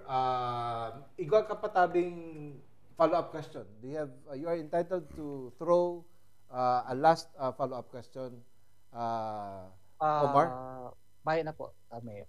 Salamat po, Attorney. That being the case, so let's proceed to the opening statement. But before that, dalan po ini. Anong masasabi mo sa anti-terror bill? Anong masasabi mo sa anti-terror bill na yan? Sa hiling ko, sa sitwasyon na ngayon nga, kaya pwede. For dahil sa may bagay dapat kitang i-priority o i-inot. Halimbawa, yung coronavirus, mga pandemic na niyo, sa hiling ko, ang anti-terror bill, wrong timing. Wrong timing, for dahil sa isa ka naglalab sa isip ko na ang anti-terror bill, pero bagay itong palabas na may problema ngayon ang oposisyon, pati ang administrasyon, sa hiling ko, para lang yun sa oposisyon, ang anti-terror bill na yan. Sa kukunta na kaya, dahil na muna yan. Dahil na muna yan. May mga bagay na munang mainot. Ang mahalaga mo yan, poverty, bakong yan, sinasabi mo na yan, anti-terrorism bill na yan. So, sa madaling, pabor ka po, digdi o dahi? Sa hiling ko, dahi. Dahi muna, dahil ipapaliwanag na maray. Kung sisay na dapat kayang magpaliwanag, primero, dakulawan niyang epekto sa sekresin, sa tao, sa tuyang pagkabuelo, at sa tuyang para daw na pagbuhay. Makaka-epekto yan sa tuya. Primero nga yun na yan, dahil magkakaiba na naman yan ng mga lamat, ang oposisyon and administration, pero dahil nga na yan sa arugyan na pinapa-autobinda. Patotoo lang, ang sa kuya magkatanagin sa gobyerno, may mas priority pa duman na ipauto o gibuhon na bill o ipasa. Baka muna ng anti-terrorism din na yan, panghuri na yan, saka na yan. Pabor ka, digdi, pabor? Dahil po ako pabor sa anti-terrorist bill. Tayo po. Daway sa na lang po, mapagkamalan, pwedeng dakupon without warrant. Mawawara na po ang, sabi nga po, ang kalayaan pagpapahayag. Sapagkat wag nagpahayag ka ng against, pwede ka ng dakupon ng mayong warrant. May kong pag-aaram dyan, saka trabaho mo lang pati ang hanap ko. Masasabi ko sa anti-terror bill, para sa diri kong opinion man sana, against ako dyan. Kasi inot na inot, mawala kitang freedom. Hindi kita magiging kampante pag naglakol-lakaw kita dyan. Paano kung pagamihin hanap si Sarong Arugani, tapos kita sinagluwas, tapos kita sinasalaan, imakmang kitang ginigibo. Kung ang mangyayari, ang tao, garmay na, garotong kaput na kang gobyerno, gararog kaya. Kaya para sa ko, kung ako ang mawagilion, never. Dahil dapat yan. Dahil dapat yung anti-terror bill na yan. Iyan man lang yan. masabi ko dyan, bawa simpleng mamamayan, panagit ko ni sala. Kasi ang alam ko sa anti-terrorism bill, manang warrant. Outright, pag sinumbong, suspicious ka, outright, ikukulong katulos. Without prior na, di ka na maagi ng due process. Saka sa anti-terrorism bill, ang internet na wala itong karapatan pantao.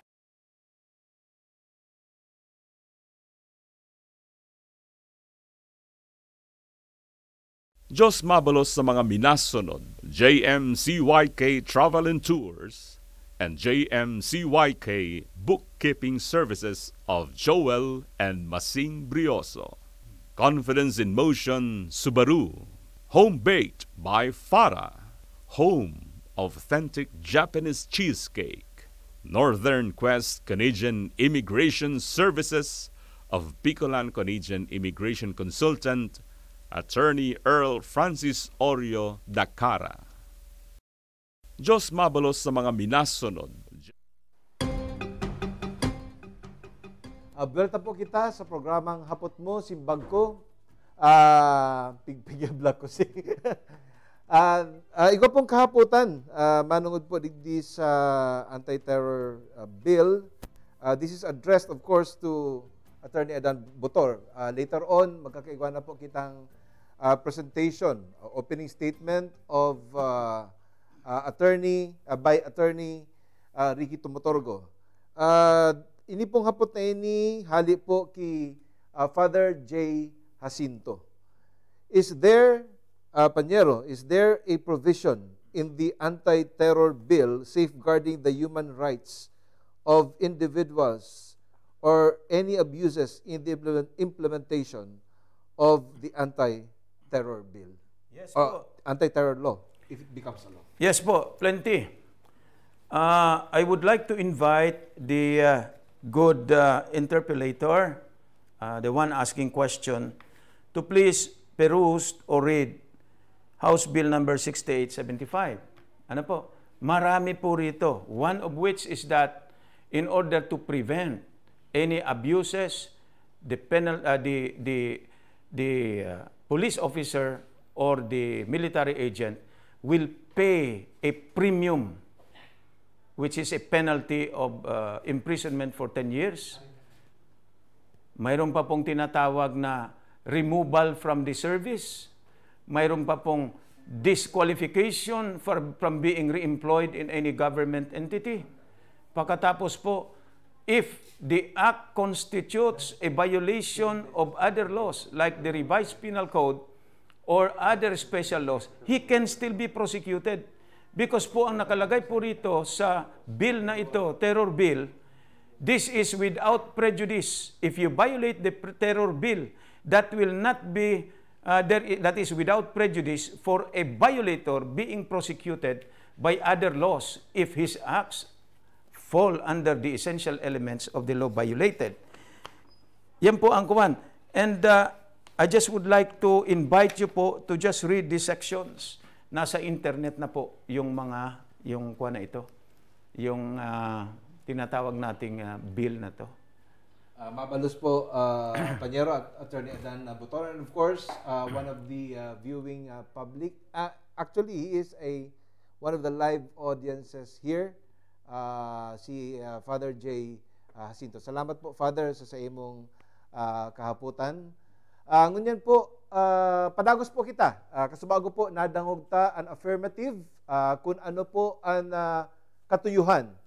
Asin saysay, ano ba ang gamit ng anti-terror law or anti-terror bill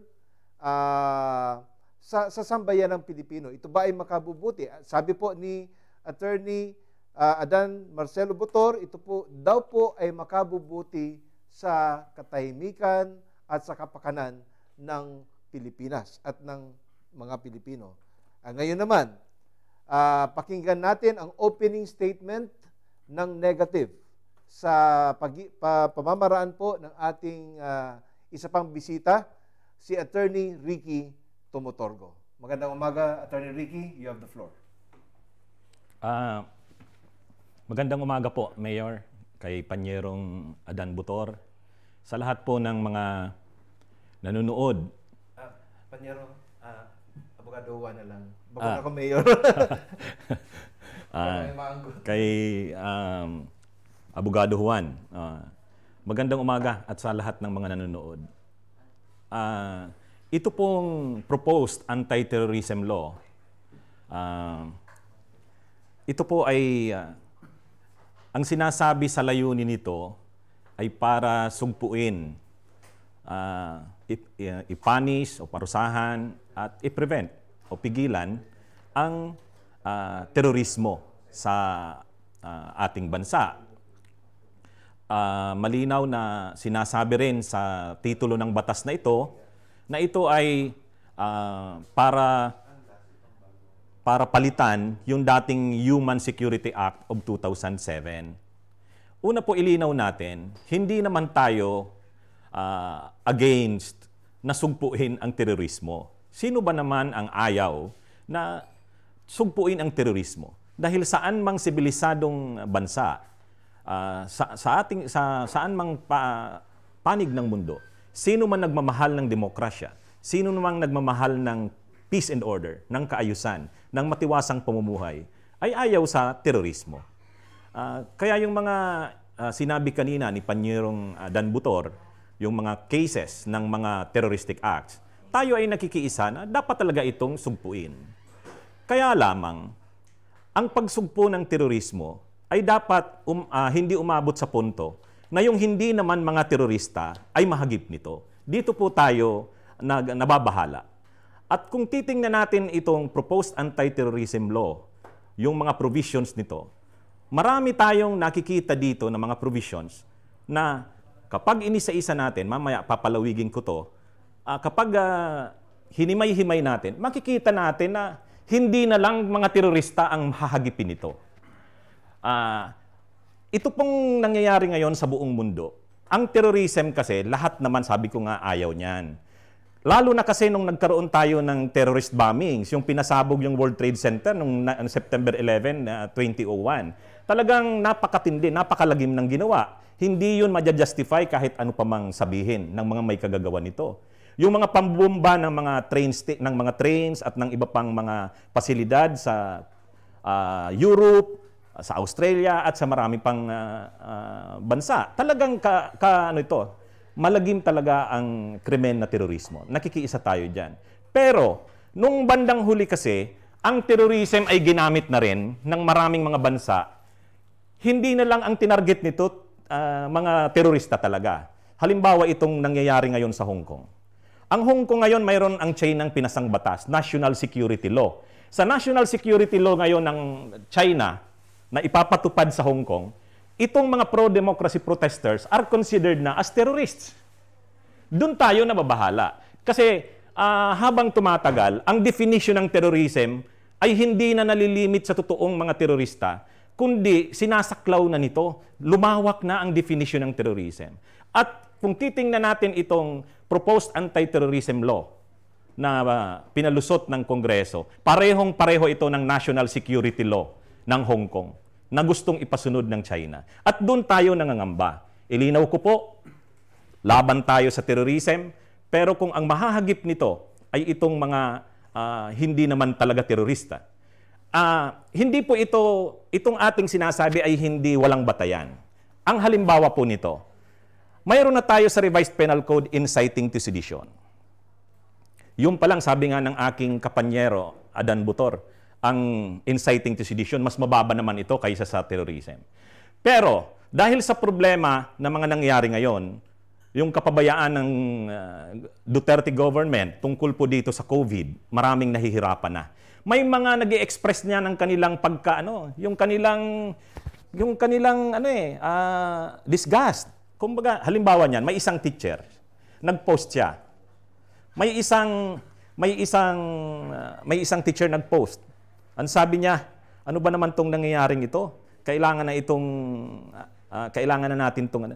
Ang ginawa ng NBI, kinasuhan siya ng inciting to sedition. So, ibig sabihin, yung pag-express mo lang, ay sasabihin na ngayon, nag-i-incite ng sedition. How much more ngayong mayroon na tayong anti-terrorism? So hindi na lang yan inciting to sedition. Ang mangyayari na dyan, inciting to terrorism. At ang inciting to terrorism ay napakabigat na krimen. 12 years yan. 12 years. At kapag nakagawa ka, inciting to sedition, isa yan sa mga defined na crime sa Section 4 hanggang 12. So pag sabi nga mismo ni Panyerong Adan Butor, kapag nakikitang nakakakumit ka ng ganitong act, pwede ka nang i-detain from 14 days at extendable for another 14 days. So pwedeng mangyari na ako or sino man sa atin, nagpo-post tayo at sa tingin ng autoridad, hindi korte, Anti-Terrorism Council, tingin nila, that's inciting terrorism, so pwede ka nang hulihin. Napakatindi nito. At hindi lang isa, 2 araw, kundi 14 days. At pwede pang i-extend ng 10 days. So, kung sa ating revised penal code nga, na si Panyerong Adan Butor magaling na criminal law lawyer, nakalagay sa ating revised penal code na kapag may hinuli ka sa akto na nagkukumit ng krimen, nahuli mo na sa akto, in flagrante delicto, within 12 hours, depende sa krimen, or 18 hours, or 36 hours, dapat dalhin mo sa judicial authorities. Kasi kung hindi mo dadalhin sa judicial authorities, ikaw naman ang makakasuhan. Yan yung nakalagay sa atin sa revised penal code. Ay dito, hindi ka pa nga huli sa akto, suspected ka pa lang. Pero pwede ka nang ikulong ng 14 days at i-extend pa ng 10 days. So napakatindi nito. Apera pa yung wiretapping na sinasabi natin. Habang siguro naman nagdi-discuss ako, matatalakay na rin natin yung iba pang punto. Maraming salamat. Panyero, Attorney Ricky Tumutorgo. Yun po ang opening statement ng negative. Now, Panyero, Attorney Adan Butor, you have the floor to interpolate.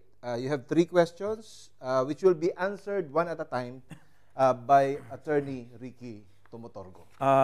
Ang sa akin po ay hindi naman question. It's not more of an interpellation but merely a clarification. Yung tinutukoy nyo po kanina na baka madamay ang mga sibilyan o ang mga hindi naman sangkot dahil baka po you are implying na, totoo po ba to, that you are implying that the person who might be implementing the apprehension is also careless or he is not well acquainted with the acts that are legitimate and otherwise. Ano po?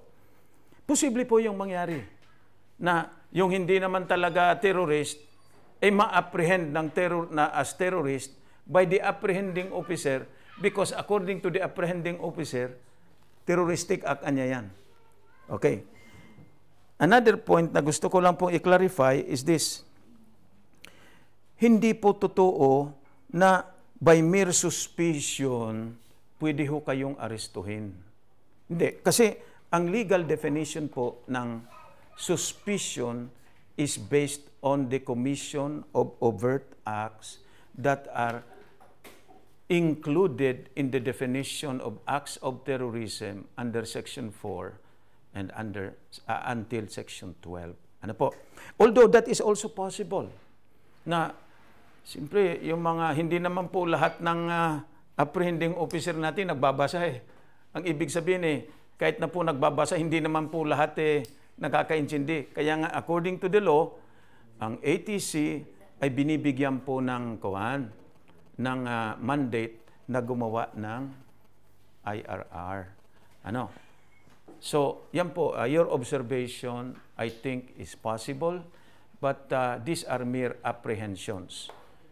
And if ito po nangyayari in actuality, mayroon naman po tayong remedy. Ano po? Thank you. Wala po akong ibang question. Wala na po. Wala. I do not have any question.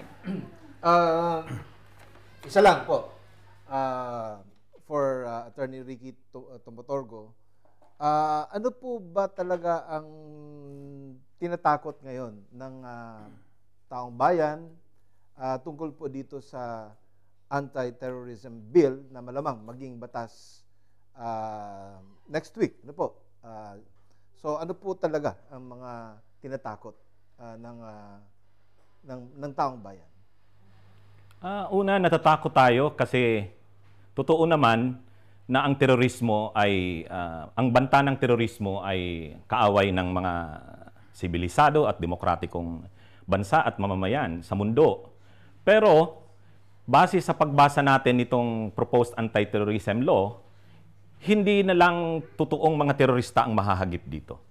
Ang US, hinahalimbawa natin lagi, ang Europe, sinasabi natin stringent o napakahigpit ng kanilang mga batas tungkol sa terorismo.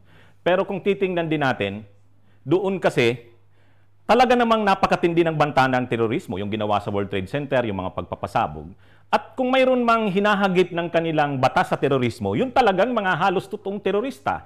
Mga ISIS, mga Al-Qaeda.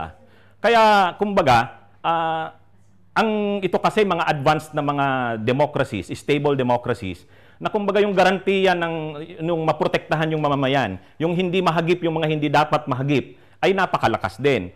Halimbawa, tingnan nyo ngayon yung nangyayari sa US, nagkakaroon ng looting. Dahil sa pagpatay kay George Floyd, nagkakaroon na ng mga protests. Umaabot na nga sa punto na nagkakaroon na ng looting, ng mga burnings. Pero walang nagsasabi na na terroristic act na yon. Sa katunayan, ang plano pa nga lang sanang gamitin ni President Trump yung Insurrection Act. Ibig sabihin, social unrest pa lang yon, hindi pa yan terrorism. Pero grabe na yung reaksyon ng American public. In fact, yung Department of Defense Secretary at saka yung mga military generals, hindi sila sang-ayon na gamitin yung military. So, ibig sabihin, ganun sila ka-stricto. Ibig sabihin, kung may terrorism man, talagang terrorist lang ang tatamaan. Dito sa atin, parang ang ina-adapt na natin dito ng standard ng terrorism, hindi na yung terrorism na nai-envision natin tulad sa Europe at sa US. Sabi ko na nga, parang ang ginagaya na nga natin dito, yung definition ng terrorism ng China. Kasi sa China ngayon, yung pro-democracy protest ay tinuturing na nilang terorista. Bakit daw terorista? Kasi daw nagkakagulo na. Nagbabatuhan na, nagagamit na ng pamukpok. Kung ganun sa sinabi kanina ni Panyerong Adan Butor, yung sinasabing terrorism does not include protest, advocacy, as long as it does not lead to leading to risk ng public safety. Sino mag-i-interpret kung risk na yan ng public safety? In that case, ng example ng China at ng Hong Kong, Chinese authorities ang nag-i-interpret kung yung bang ginagawa ng mga pro-democracy protesters ay risk na sa public safety. At sa atin, yun din ang binibigay natin sa Anti-Terrorism Council. Sila ang binibigyan natin ng authority na magsabing ito bang gagawing ito ay risk sa public safety. So kung mangyayari ngayon, halimbawa sa isang urban poor, dinidemolis mo yung mga bahay. Ang natural na reaksyon ng urban poor, lalaban yan. Ikaw ba naman, ginigiba na ang bahay mo? So kung mambato ka at mamukpok, mag-counter ka sa mga nagdidemolis, parang natural na reaksyon yan. Ngayon, pwede na yan sabihin ng this endangers person's life. Kasi yung mga pulis, na-endanger na yung buhay. At saka yung may damage na sa public property kasi pwedeng tinamaan yung salamin ng mobile ng pulis. So pwede nang sabihin niya ng authorities as terrorism. Pero sa atin, alam natin hindi yan terrorism. That's a valid exercise of legitimate protest. Pero sino nga ang mag-i-interpret niyan? Authorities. At ipagkakatiwala natin ng interpretation na yan sa authorities natin na sinasabi nga naman kahit ni Panyerong Adan Butor na kailangan lang na-educate ang mga ating authorities na mag-i-enforce niyan. So kawawa naman yung magiging biktima na niyan nitong proposed anti-terrorism law. Saka na lang natin i-cure through education ng ating mga authorities. Mga kababayan, umiinit na po ang ating debate. Siyempre, we will pause for a break. Diyos mabalos sa mga minasunod, JMCYK Travel and Tours and JMCYK Bookkeeping Services of Joel and Masing Brioso. Confidence in Motion Subaru. Home Baked by Farah. Home of Authentic Japanese Cheesecake. Northern Quest Canadian Immigration Services of Bicolan Canadian Immigration Consultant, Attorney Earl Francis Orio Dacara. Diyos mabalos sa mga minasunod.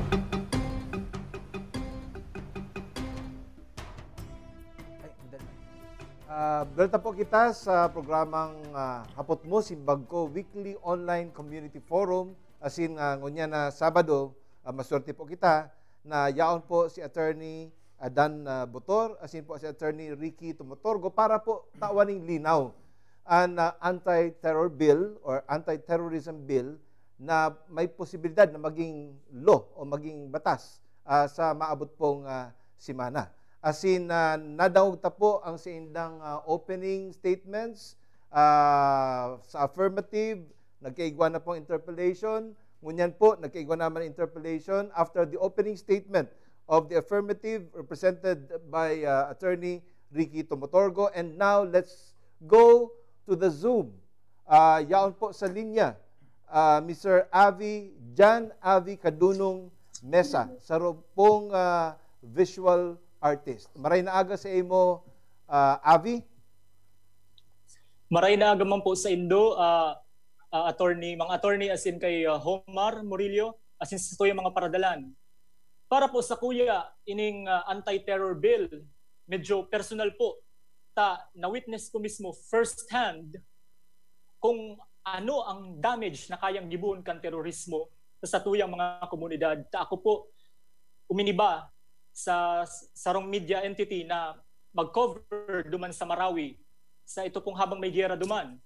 Ngunyan po, may sinasabi ang hadit po ni Attorney Ricky Tumotorgo na baka ining anti-terror bill magamit sa mga aktivista. Iyo po. Ako po bilang sarong man aktivista, naalarma man po kani kang nadangog ko po iyan na pwede nga ning magamit mananggad sa mga aktivista. Kaya binasa ko, nahiling ko man sa Section 4, kaya ning nasabing bill,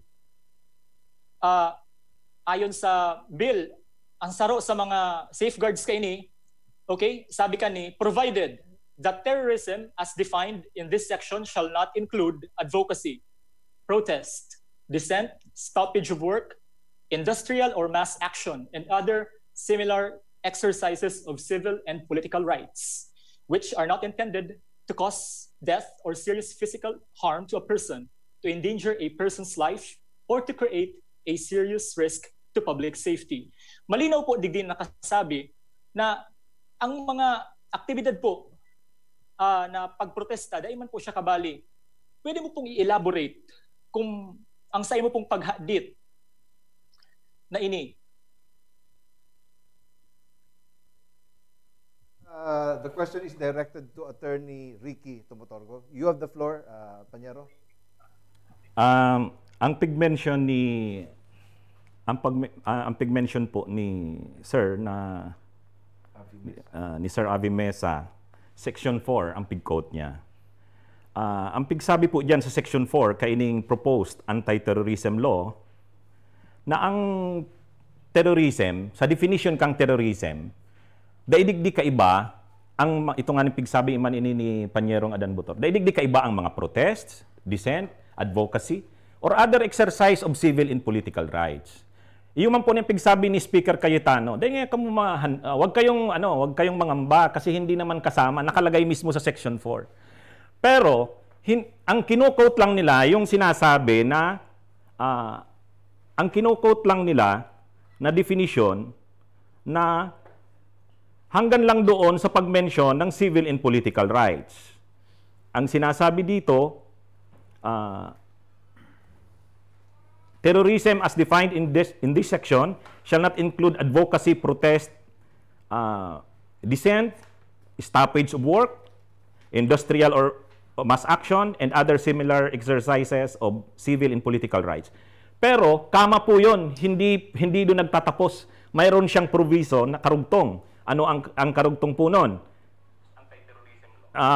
Which are not intended to cause death or serious physical harm to a person, to endanger a person's life, or to create a serious risk to public safety.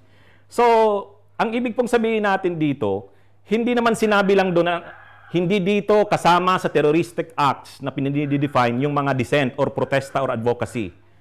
Period. Hindi po. May nakalagay. As long as this does not, these are not intended to cause ang requirement is to create a serious risk to public safety.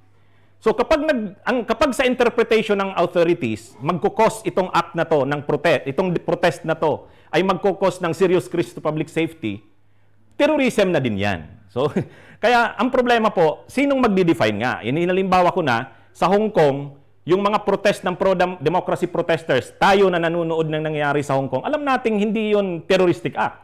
Pero dahil sa national security law ng China, dinefine na yan as terroristic act. Yung ganong, kasi nai-endanger na daw ang public safety. Bakit? Nagkakaroon na daw ng batuhan, pukpukan. So dito rin sa atin, kapag nagkaroon tayo ng anti-terrorism law, pwedeng ganun din ang maging interpretation ng mga authorities. Ito, nagkakaroon na ng pukpukan, nagkakaroon ng batuhan. This already endangers or this already poses serious risk to public safety. Therefore, this is not a mere protest. This is already a terroristic act. At yun yung kinakabahala natin. At hindi lang ang tatamaan dyan aktivista. Ako sinasabi ko, hindi lang aktivista yan. Kahit mga ordinaryong mamamayan na nag-i-express ng kanilang criticism sa gobyerno. At yan ang nangyari nitong past weeks. Nakita natin yung isang teacher na nag-post lang ng kanyang sentiment, inciting to sedition. Yung isang salesman na nagsabing, ito naman si President Duterte, buwang naman ito kasi susundin na naman yung advice ni Bongo kasi para mag-epal. Hinuli din ito. Sinasuhan rin ng inciting to sedition. And these are not activists. These are ordinary citizens. Ordinary persons expressing their sentiment. Kaya kinokorek ko lang. Hindi lang aktivista ang tatamaan nito. Kundi yung mga ordinary people expressing their honest sentiment to the government. Kasi sino na mag-i-interpret? Ayun nga ito, pagtatapos lang. Si Francis Leo Marcos nga, yung popular na celebrity sa social media, di ba nananawagan siya na, yung mga mayayaman, mag-donate naman kayo ng bigas, ibigay natin sa mahihirap. Kinasuhan rin siya ng inciting to sedition. Bakit daw inciting to sedition? Natatawa nga ako Sowing hatred daw of one class to another class. Dahil daw sa ginagawa ni Francis Leo Marcos, yung mahihirap, ginagalit mo sa mayayaman. Kumbaga kaya lang, sino nga ang mag-i-interpret ng batas na to? Ay authorities. At nakakatakot yan. Ngayon sinasabi natin, pwede naman silang i-prosecute after nyan. Kung nakagawa sila ng ganyang bagay, pwede naman silang habulin para kasuhan. Pero nakulong ka na ng 14 days, nadagdagan pa ng 10 days, naghirap ka na sa kulungan, tapos saka mo lang sasabihin na mali pala yung ganong ginawa. Kaya nga tama si sinasabi ni Abogado Juan. Noon sana sa Human Security Act, may garantiya. Okay kapag ginawa mo yung bagay na yan, authority ka, hindi mo sinusunod ang procedure, pwede kang magbayad ng 500,000 per day. Kaya kailangan talaga sundin mo yan kasi huwag kang basta-basta gagamit ng batas na ito sa hindi naman dapat paggamitan. Iyan ang gusto nilang alisin Sinasabi nga ni Senator Lacson, the purpose kung bakit ayaw nila ng Human Security Act, kasi daw, napaka-istrikto nito, hindi nakakagalaw ang authorities. Ayun nga ang kailangan natin. Sa nangyayari ngayon sa Pilipinas, ang kailangan natin ay check and balance kasi napakarami ng pang-aabuso. Tingnan nyo yung war on drugs. Ang daming nadamay na kunwari ng laban. Hindi naman, may sikiyan, Ngayon, dito rin, kung magkakaroon tayo ng anti-terrorism bill, ang kailangan natin ay hindi maluwag na batas. Ang kailangan natin ay mas mahigpit na batas. Kung gagawin man ang authorities natin ng pagsugpo ng terorismo, dapat mahigpit ang batas na hindi ito abusuhin ng mga autoridad. Pero dito, inaalis yan dito sa proposed anti-terrorism law. Maraming salamat, Attorney Ricky Pañero, Ricky Tumutorgo. Balik po tayo sa Zoom. You may now throw your second question, Mr. Avi Mesa, for Attorney Tumutorgo. Okay po. Na-mention po ni Attorney Tumutorgo ining Human Security Act, which I have also reviewed it. Ini po, sa paghiling ko insufficiente, ang kaipuhan po kani may requirement na talagang ginibo na mismo si Terrorist Act. So, pwede mo lang i-detain or dakupon ang sarong terrorist pag nagibo niya ng act, pag natapos na ang damage. Okay? Ito pong nangyaring bombing sa Hulo, duman sa simbahan, nagkaigwa na po ng intel ang satuyang military na ining mga Indonesian, ining mga foreigner na naglaog sa satuyang bansa, may plano na na gibuhon ining mga aktong ini. Pero yun nga niyan, gapusin da kang batas. Kaipuhan, magibo mo na ninda si akto bago sinda dakupon. Pero para po sa kuya, para man sa safety sa tuyang mga komunidad, dahil po ba mas maray na habang yaon pa ining, habang day pa po ginigibo ining terrorist act, maano na tulos ining mga person in question, madakop na tulos and ma-question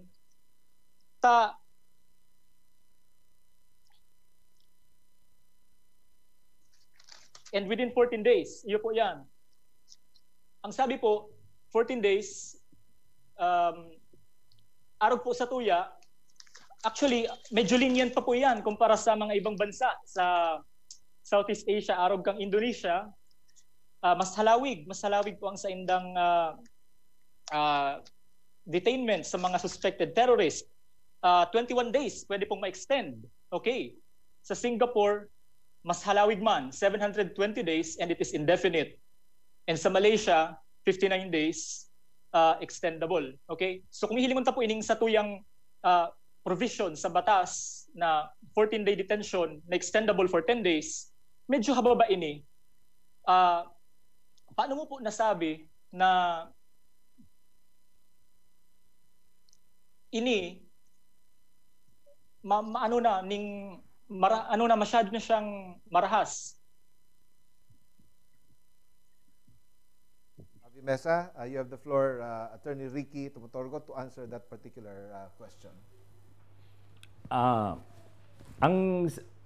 Actually kanina na ano ko na yan, medyo nasagot ko na yan, na ang iba kasing bansa tulad nga ng US, ng Europe, Australia, mahigpit talaga ang kanilang mga anti-terrorism laws kasi nga talagang sila yung matitindi naman talaga ang mga naging matitindi ang mga terrorist attacks, World Trade Center, mga bombings ng mga tren, ano talaga yan. Pero, yun nga, ang maganda naman sa kanila, yung kanilang mga police authorities, yung kanilang institutions, yung kanilang mga check and balances ay in place.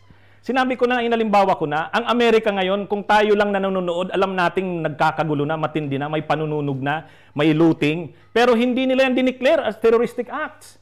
Sa katunayan, ang pinopropose nga lang ni Trump, sinabi ko kanina, insurrection pa lang, ibig sabihin gamitin yung military para isuppress yung lawless violence. Ayaw ng generals, ayaw ng Department of National Defense. Why? Kasi sabi nila, pag ginamit mo ang military, the military should be used against the enemy of the state. And these protesters are not enemies of the state. Bakit gagamitin ang military? Ganon sila ka-stricto. Ay sa atin, hindi eh. Simple nga lang nag-post nung sinabi ko na nga, itong si President Duterte buwang, sedisyon na.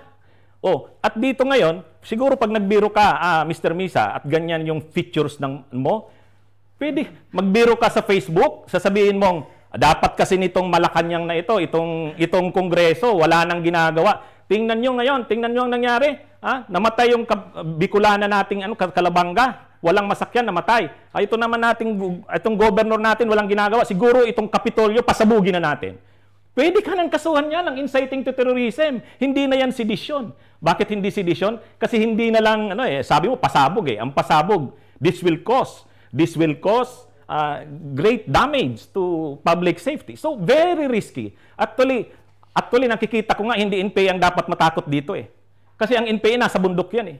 Saka the fact na nag-NPA ka, nag-member ka ng CPP-NPA, lumalabang ka na sa gobyerno. Ngayon, sino ang nakakatakot dito? Tayo. Kasi binibigay na natin sa Anti-Terrorism Council at yung sinasabi kanina na dadaan naman sa proseso, no, hindi dadaan sa proseso. Ang sinasabi nating dadaan sa due process, yung wiretapping, yung surveillance, yun yung mag-a-apply ka sa Court of Appeals. Yun, dadaan yun sa due process. Ibig sabihin may hearing talaga. I-determine ng Court of Appeals kung dapat kang i-wiretap. Pero yung pag-aresto without judicial warrant, walang due process doon. Walang due process. At ang nakalagay doon, suspected person. Sa Section 29 ng Proposed Anti-Terrorism Law, any suspected person. So pag sinabing suspected, malinaw naman pag tinagalog mo yan, suspitsado, hinala. So by mere hinala, pwede nang mag-order ang Anti-Terrorism Council na anuhin ka, na i-arrest ka. At yung sinasabing mayroon namang measure, mayroong safety measure kasi may order naman na i-report sa court. Remember, yung ating revised penal code, kapag nahuli ka sa akto, kailangan kang dalhin sa judicial authorities. Kasuhan ka. So, marinaw ang ano-ano. Sa ating revised penal code, pag nahuli ka sa akto, kailangan dalhin ka sa judicial authorities at filean ka ng kaso within 12, 18, or 36 hours. Pero dito sa proposed anti-terrorism law, kailangan lang mag-report. Hindi sinabing dalhin ka sa judicial authorities para kasuhan. So, mas istrikto pa yung ating revised penal code kaysa dito sa proposed anti-terrorism law. Hindi rin-require yung mga nag-detain sa'yo na dalhin ka sa korte para kasuhan. Rin-require lang, i-inform ang court na naka-detention ka. Yun lang siguro. Maraming salamat, Panyero, Ricky Tumotorgo.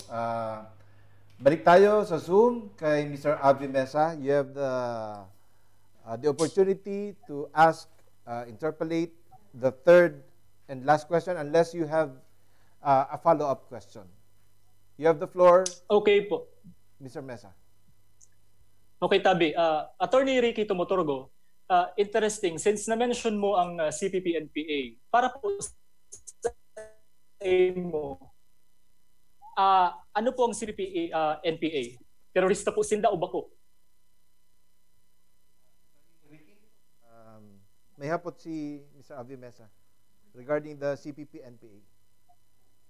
Actually, pigmensyon na kasubago ni Panyero Adan Butor, ang UN Security Council, igwa ng mga dinesignate na terrorist organization. May listing na yan worldwide.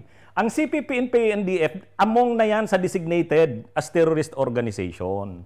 So, kung hahaputon mo ako, by definition, kang UN Security Council, since that will be adopted, i-adapt na yan. I-adapt na yan, designation na yan.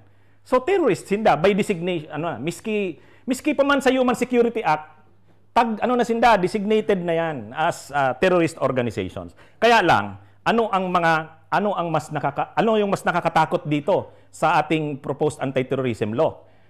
Kung ang NPA, ang CPP, NPA, NDF ay tag na, designated na as terrorist organization, mayroon dito sa section 4 hanggang 12 isang krimen, recruitment ng terrorist organization. At sino man yung tumutulong sa recruitment ng terrorist organization ay makakasuhan na rin dito sa proposed anti-terrorism law na to. So, halimbawa, estudyante ka, o kung estudyante ka pa, halimbawa, Mr. Misa, ngayon, membro ka ng Kabataan Party List, leader nyo si Sara Ilago. Kapag nag-recruit ka ng Kabataan Party List, ay ang Kabataan Party List, dinesignate na yan as front organization ng CPP-NPA. Therefore, parang it follows, terrorist ka na. So, ito yung risk dito. Hindi lang freedom of expression ang namumroblema tayo dito. Kahit yung freedom to form associations. Kasi hindi ka na pwedeng magbuo ng mga associations kasi pag namarkahan yung association mo na critical sa government, pwede ka nang sabihin na itong association na to, since this is critical to the government, this is supportive of a terrorist organization. Pwede ka nang kasuhan ng in support ng recruitment ang actually yun nga sinasabi ko. Ang sinasabi natin dito, yung definition ng terrorism ay palawak ng palawak. Nung una, ang tinatamaan lang Al-Qaeda at ISIS. Nung bandang huli, pati mga NPA, CPP, NPA-NDF, terrorist na din. Nito ngayon, sa present na trend, kahit nga yung mga nagpoprotesta lang, can now also be considered terrorists. Just the case ng Hong Kong. At yan, ito na yung, kung babasahin mo yung proposed anti-terrorism law, malawak na. Ang ina-adapt ng definition, hindi na yung terrorism na original. Kasama na dito ang mga rebel groups tulad ng NPA. At worst, at dito tayo nangangamba. I am speaking, hindi sa mga rebel groups. Kasi pag rebel groups, talagang rebelde yan, lumalaban na yan. Pero natatakot tayo, kami o ang iba dyan, ang mga kababayan natin na critical sa mga nangyayari sa ating government. Pag nag-express ka ng ideas mo, comment mo, kahit ordinary citizen ka, that could be considered as terroristic act. Yan yung danger doon. At sasabihin natin, hindi, magiging istrikto ang gobyerno sa pagpapatupad ng batas. Ay alam na natin kung anong nangyayaring pang-aabuso sa atin. Tingnan nyo yung si Ragus, na pag may diferensya sa ulo, hawak mineral water, bottle of mineral water, pinatay. By mere suspicion, sabi manlalaban. Sa ating campaign against illegal drugs, ang daming nadamay na Hindi naman. Pero, ano natin, paano na ang mga buhay na nawala? Saka na lang natin re-resolutionan? Maraming salamat, Attorney Panyero Ricky Tumotorgo. Meron ka pa bang follow-up question, Mr. Avi Mesa? Follow-up statement na lang po. Siguro, katakod kan sa tuyang human rights and sa tuyang right to free speech and freedom of assembly, siguro kay po na i-considera nakatakod man kanyan sa tuyang responsibilidad bilang citizen kang bansa. Okay? Pangapudan ko man sa tuyang mga kababayan ta na involved sa activism, maray po yan na pagka mo may mga hinaing sa gobyerno, magprotesta. Okay? Pero hanapan na po maray na avenue. Mag-ingat man po kita. Siguraduhon ta na sa tuyang mga binabalihan na organisasyon daing sakbit.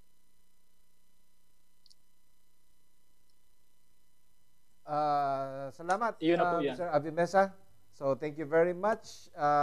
Magayon po si exchange of ideas, interpellation with Attorney Tumotorgo by Mr. Avi Mesa. Igwan sarong bagay na day na tackle all throughout the discussions, itong pigaapod na guilt by association. Pwedeng matawan ng linaw tabi, Attorney Ricky Tumotorgo. Yan nga ho yung isang, yan yung sinasabi ng Integrated Bar of the Philippines, yung association namin ng mga lawyers. Yan yung nakakatakot. Kasi dito sa proposed anti-terrorism law, mayroon na tayo nung tinatawag na guilt by association. Kumbaga, yung parang, yung ini-explain ko kanina actually, ang CPP-NP-NDF has been tagged and designated as a terrorist organization. Dito sa proposed anti-terrorism law, nakalagay, membership or recruitment or support to recruitment of terrorist organizations, crime na din as under sa proposed anti-terrorism law.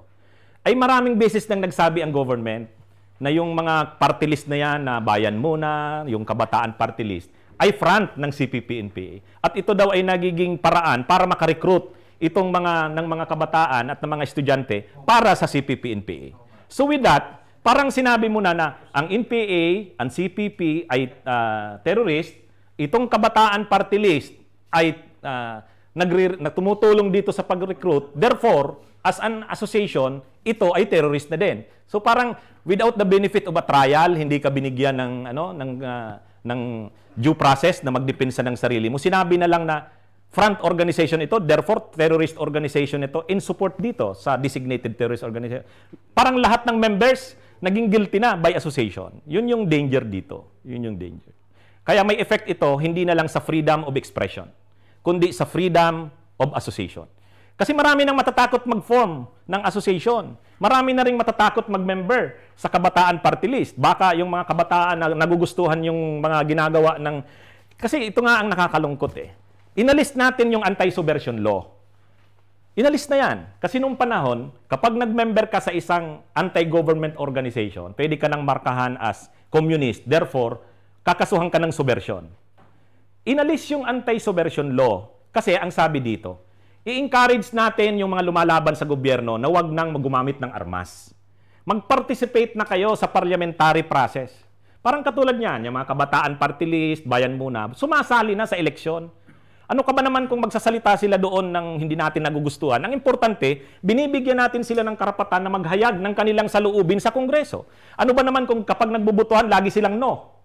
I-respeto natin yun, yun yung kanilang stand. Pero yun yung ang paninindigan natin sa demokrasya. Kung gusto natin ng demokrasya, kahit pa opposite ang yung view, tulad nitong ginagawa ni Abogado Juan, magkaiba ang views dito. Pero ganyan talaga ang demokrasya. Ay sa gagawin natin, ini-encourage na nga natin na wag na kayong maghawak ng armas, sumali na lang kayo sa parliamentary struggle. Yung mga magagaling na mga leftist, dyan na kayo sa Kongreso, makipagdebate kayo. Pero ang gagawin natin ngayon, sasabihin nating front sila, itutulak natin sila na hindi na mag-join sa legal and parliamentary process. Parang tinutulak natin sila. Ay, mag-NPA na lang kayo kung ayaw nyo sa patakbo ng gobyerno, which is wrong. We need a vibrant and dynamic democracy. We should be open to... Ako nga, nagtuturo ako na sa graduate school ng Ateneo, ang tinuturo ko contemporary political theories and ideas. Ako, pine-present ko talaga lahat eh. Capitalism, social, kasi yun ang ano ko eh, yun ang tinuturo ko.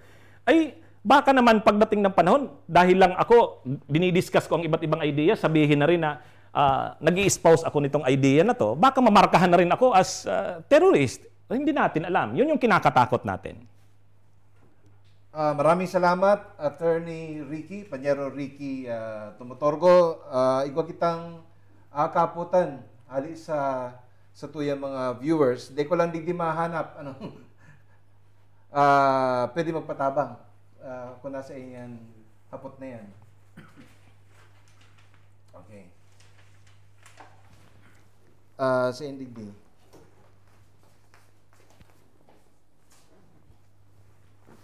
I-open mo na tabi.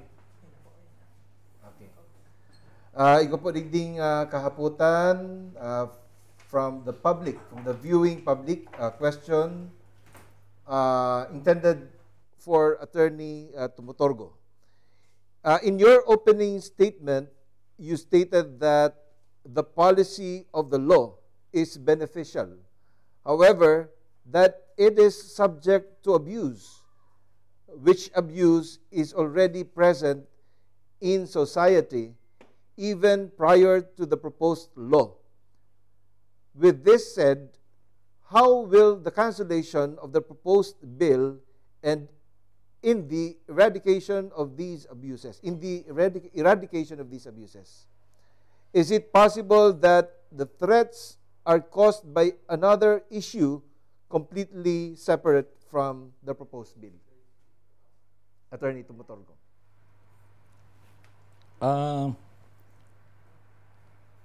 Ang sinabi po natin, yun nga sa ating introductory statement, malinaw naman kahit sa title ng law na to, itong proposed anti-terrorism law seeks to repeal, papalitan na yung dating Human Security Act. At ang pinakadahilan lang, kaya naman gustong alisin na yung Human Security Act dahil daw malambot sa mga terrorists. Ang hinahalimbawa nga, una, dito kasi sa Human Security Act, 3 days lang ang detention. Ay gusto nila mas mahaba, so 14 days and additional 10. At pangalawa, yung provision sa wiretapping. Dito kasi gusto na nila, alisin na talaga yung i-allow na yung wiretapping. So 60 days at extendable pa ng another 30 days. So 90 days ang wiretapping at saka surveillance. Ngayon,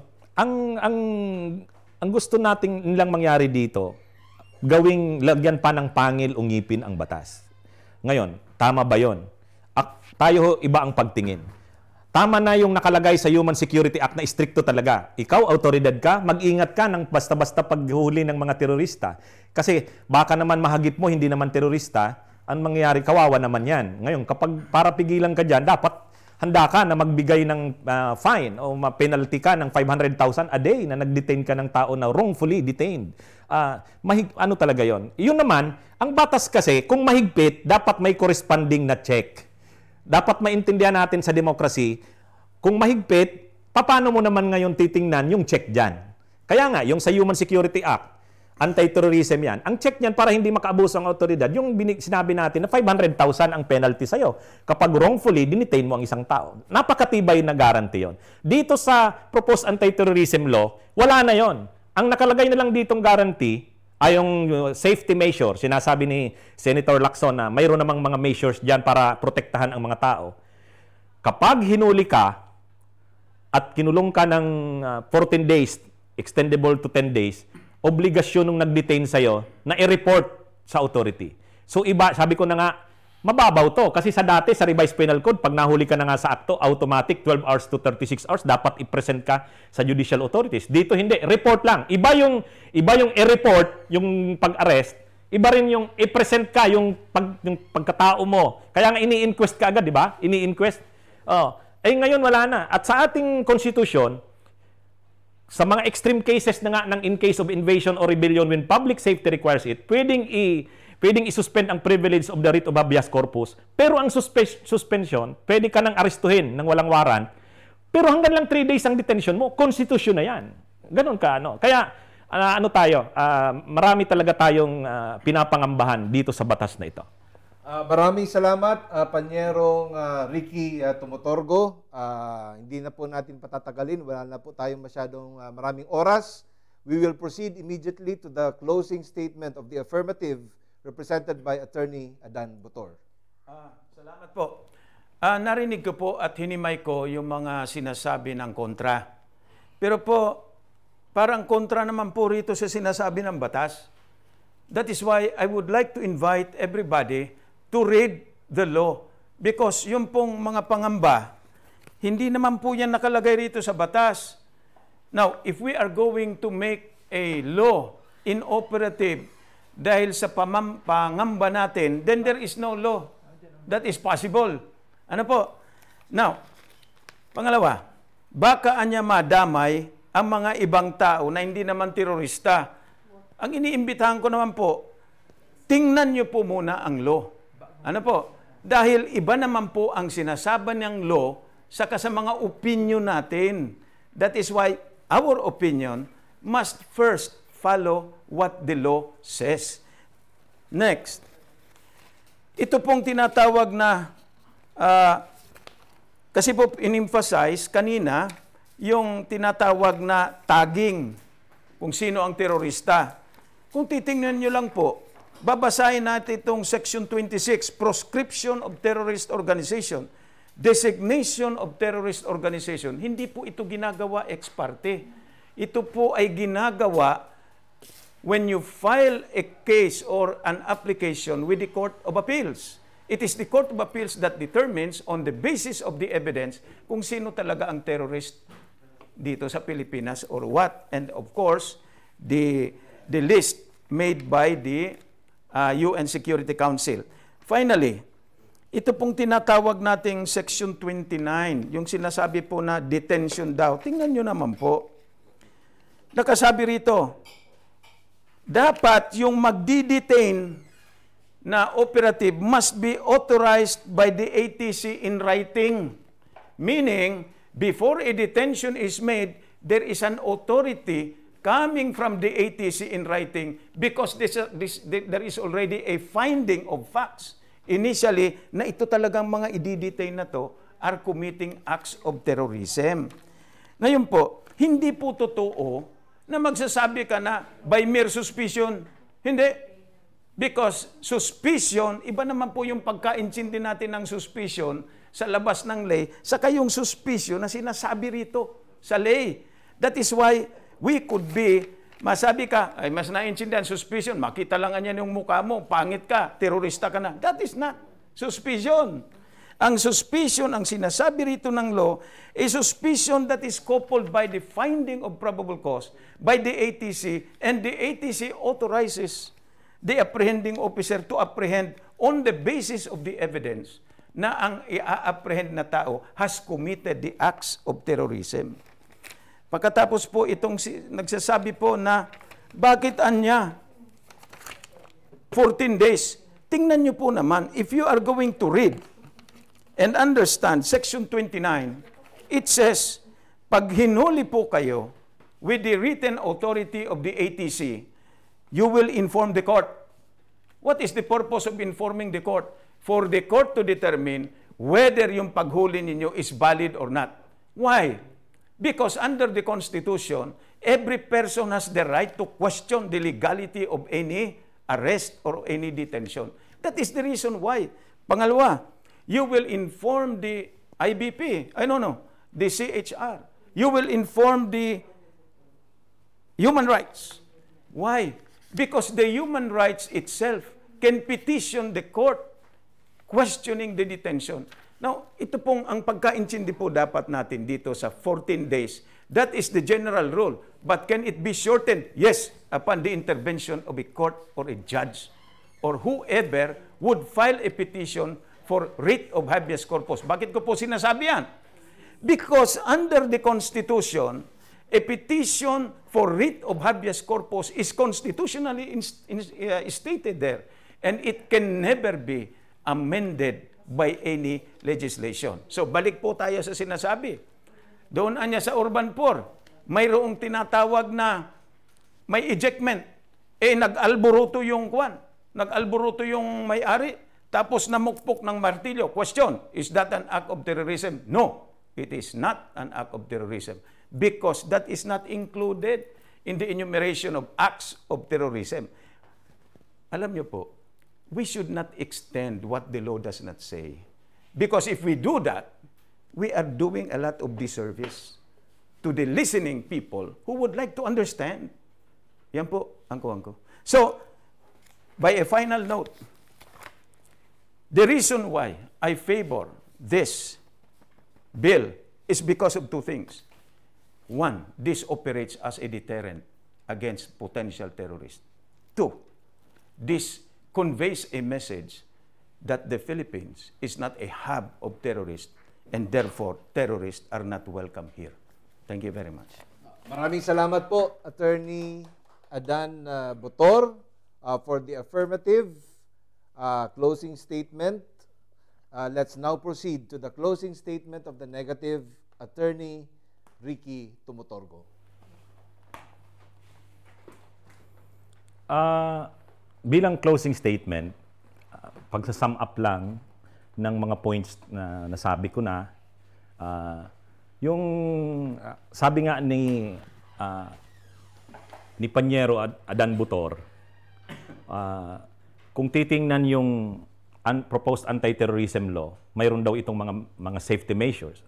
At hindi naman daw dito sinasakop yung mga legitimate na pag-exercise natin ng ating civil and political rights.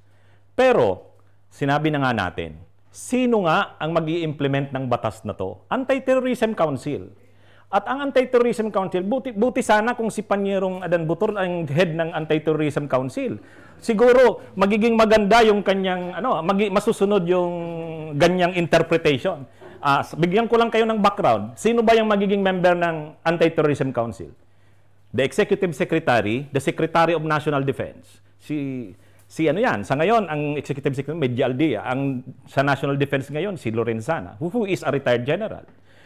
Ang DILG, member dito, okay sana kung yung DILG, civilian na lawyer. Hindi eh. General ang ating secretary. Si Secretary Anyo.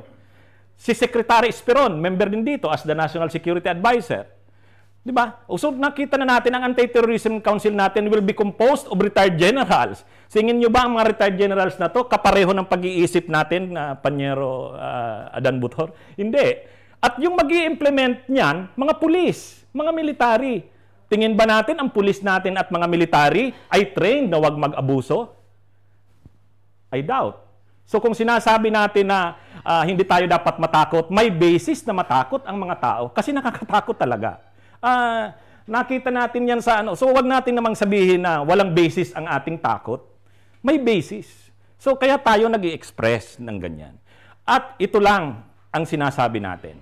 Ang ating democratic processes ay mayroon na tayong mga check and balances. Ang ating gobyerno, dahil demokrasya tayo, mayroon tayong separation of powers. Mayroon tayong check and balances. Bakit mayroon ganyan? Para yung pang-aabuso ng isang department ay ma-check ng isa pang department. So halimbawa, bakit ang judge lang at under sa konstitusyon ang pwedeng mag-issue ng warrant of arrest at pwedeng mag-issue ng search warrant? Kasi kapag binigay mo yan sa executive department, tulad nung nangyari nga kay Marcos noon na pwede siyang mag-issue ng arrest, search, and seizure orders, naaabuso. Kasi ang executive department, pwedeng composed yan, hindi ng mga trained na tao sa law, hindi lawyers. Pwede ka namang executive official na hindi ka lawyer. Pero ang judge, trained siya sa law. At inaasahan natin siyang maging impartial. So dahil nakikita natin na itong mga batas na to ay maaaring makasagasa sa rights ng mga tao, kailangan judge lang ang pwedeng mag-issue ng warrant of arrest at search warrant. Ngayon, naalisin na natin yan. Kasi ang Anti-Terrorism Council na composed ng mga cabinet members, sila na mag-i-issue ng order. Remember, ang ATC ay mag-o-order o orderan ang police at ang enforcement agencies at ang military to detain this person. Wala na tayong check and balance. At yung preparation, yung ating principles ng separation of powers. Ang principle ng separation of powers, ang executive ay executive, ang judicial ay judicial. Dito hindi na. Ang Anti-Terrorism Council was already vested with judicial powers. Pwede na siyang mag-order. Hindi lang tinawag na warrant. Pero yung term na order, the ATC may order the arrest or detention of suspected. At ilinaw ko nga pala, yung term na suspected terrorist nakalagay sa batas. Hindi na ay kung mali ang pag-ano natin, malinaw na nakalagay doon sa Section 29, suspected terrorists. O, suspitsado. Isipin nyo yan, suspitsado ka pa lang by the mere order of an executive body, which is the Anti-Terrorism Council, pwede ka ng arrest. So ito yung danger. Wala na tayong separation of powers, check and balance. Maaabuso ito. At may basis ang ating takot dito. Again, to sum up my point, hindi tayo kontra na sumpuin ng terrorism. Kailangan lang talaga, tayo naman ng mga mamamayan, magarantiyahan naman na hindi tayo mahahagip sa pang-aabuso na makakomit dyan. At wala yan sa proposed anti-terrorism law, yung mga safety measures. Yung sinasabing ire-report mo sa court, ay mas matibay pa yung revised penal code. Kasi ang nakalagay sa revised penal code, kapag caught in the act ka, dapat dalhin ka kaagad. At kasuhan ka, i-inquest ka. Dito hindi, ire-report lang. By mere report. So what? Kung magre-report. Pangalawa na sinasabi natin, ire-report daw sa CHR, Commission on Human Rights. Ang Commission on Human Rights, wala naman yang pangil eh. Investigatory lang yan. Kaya nga, napuprostrate tayo kasi yung CHR, kapag may mga human rights violation, wala, maraming limitation ng powers ng CHR. Para lang siyang investigatory agency. Alam natin yan na Panyero sa ating yung mga limitations ng CHR.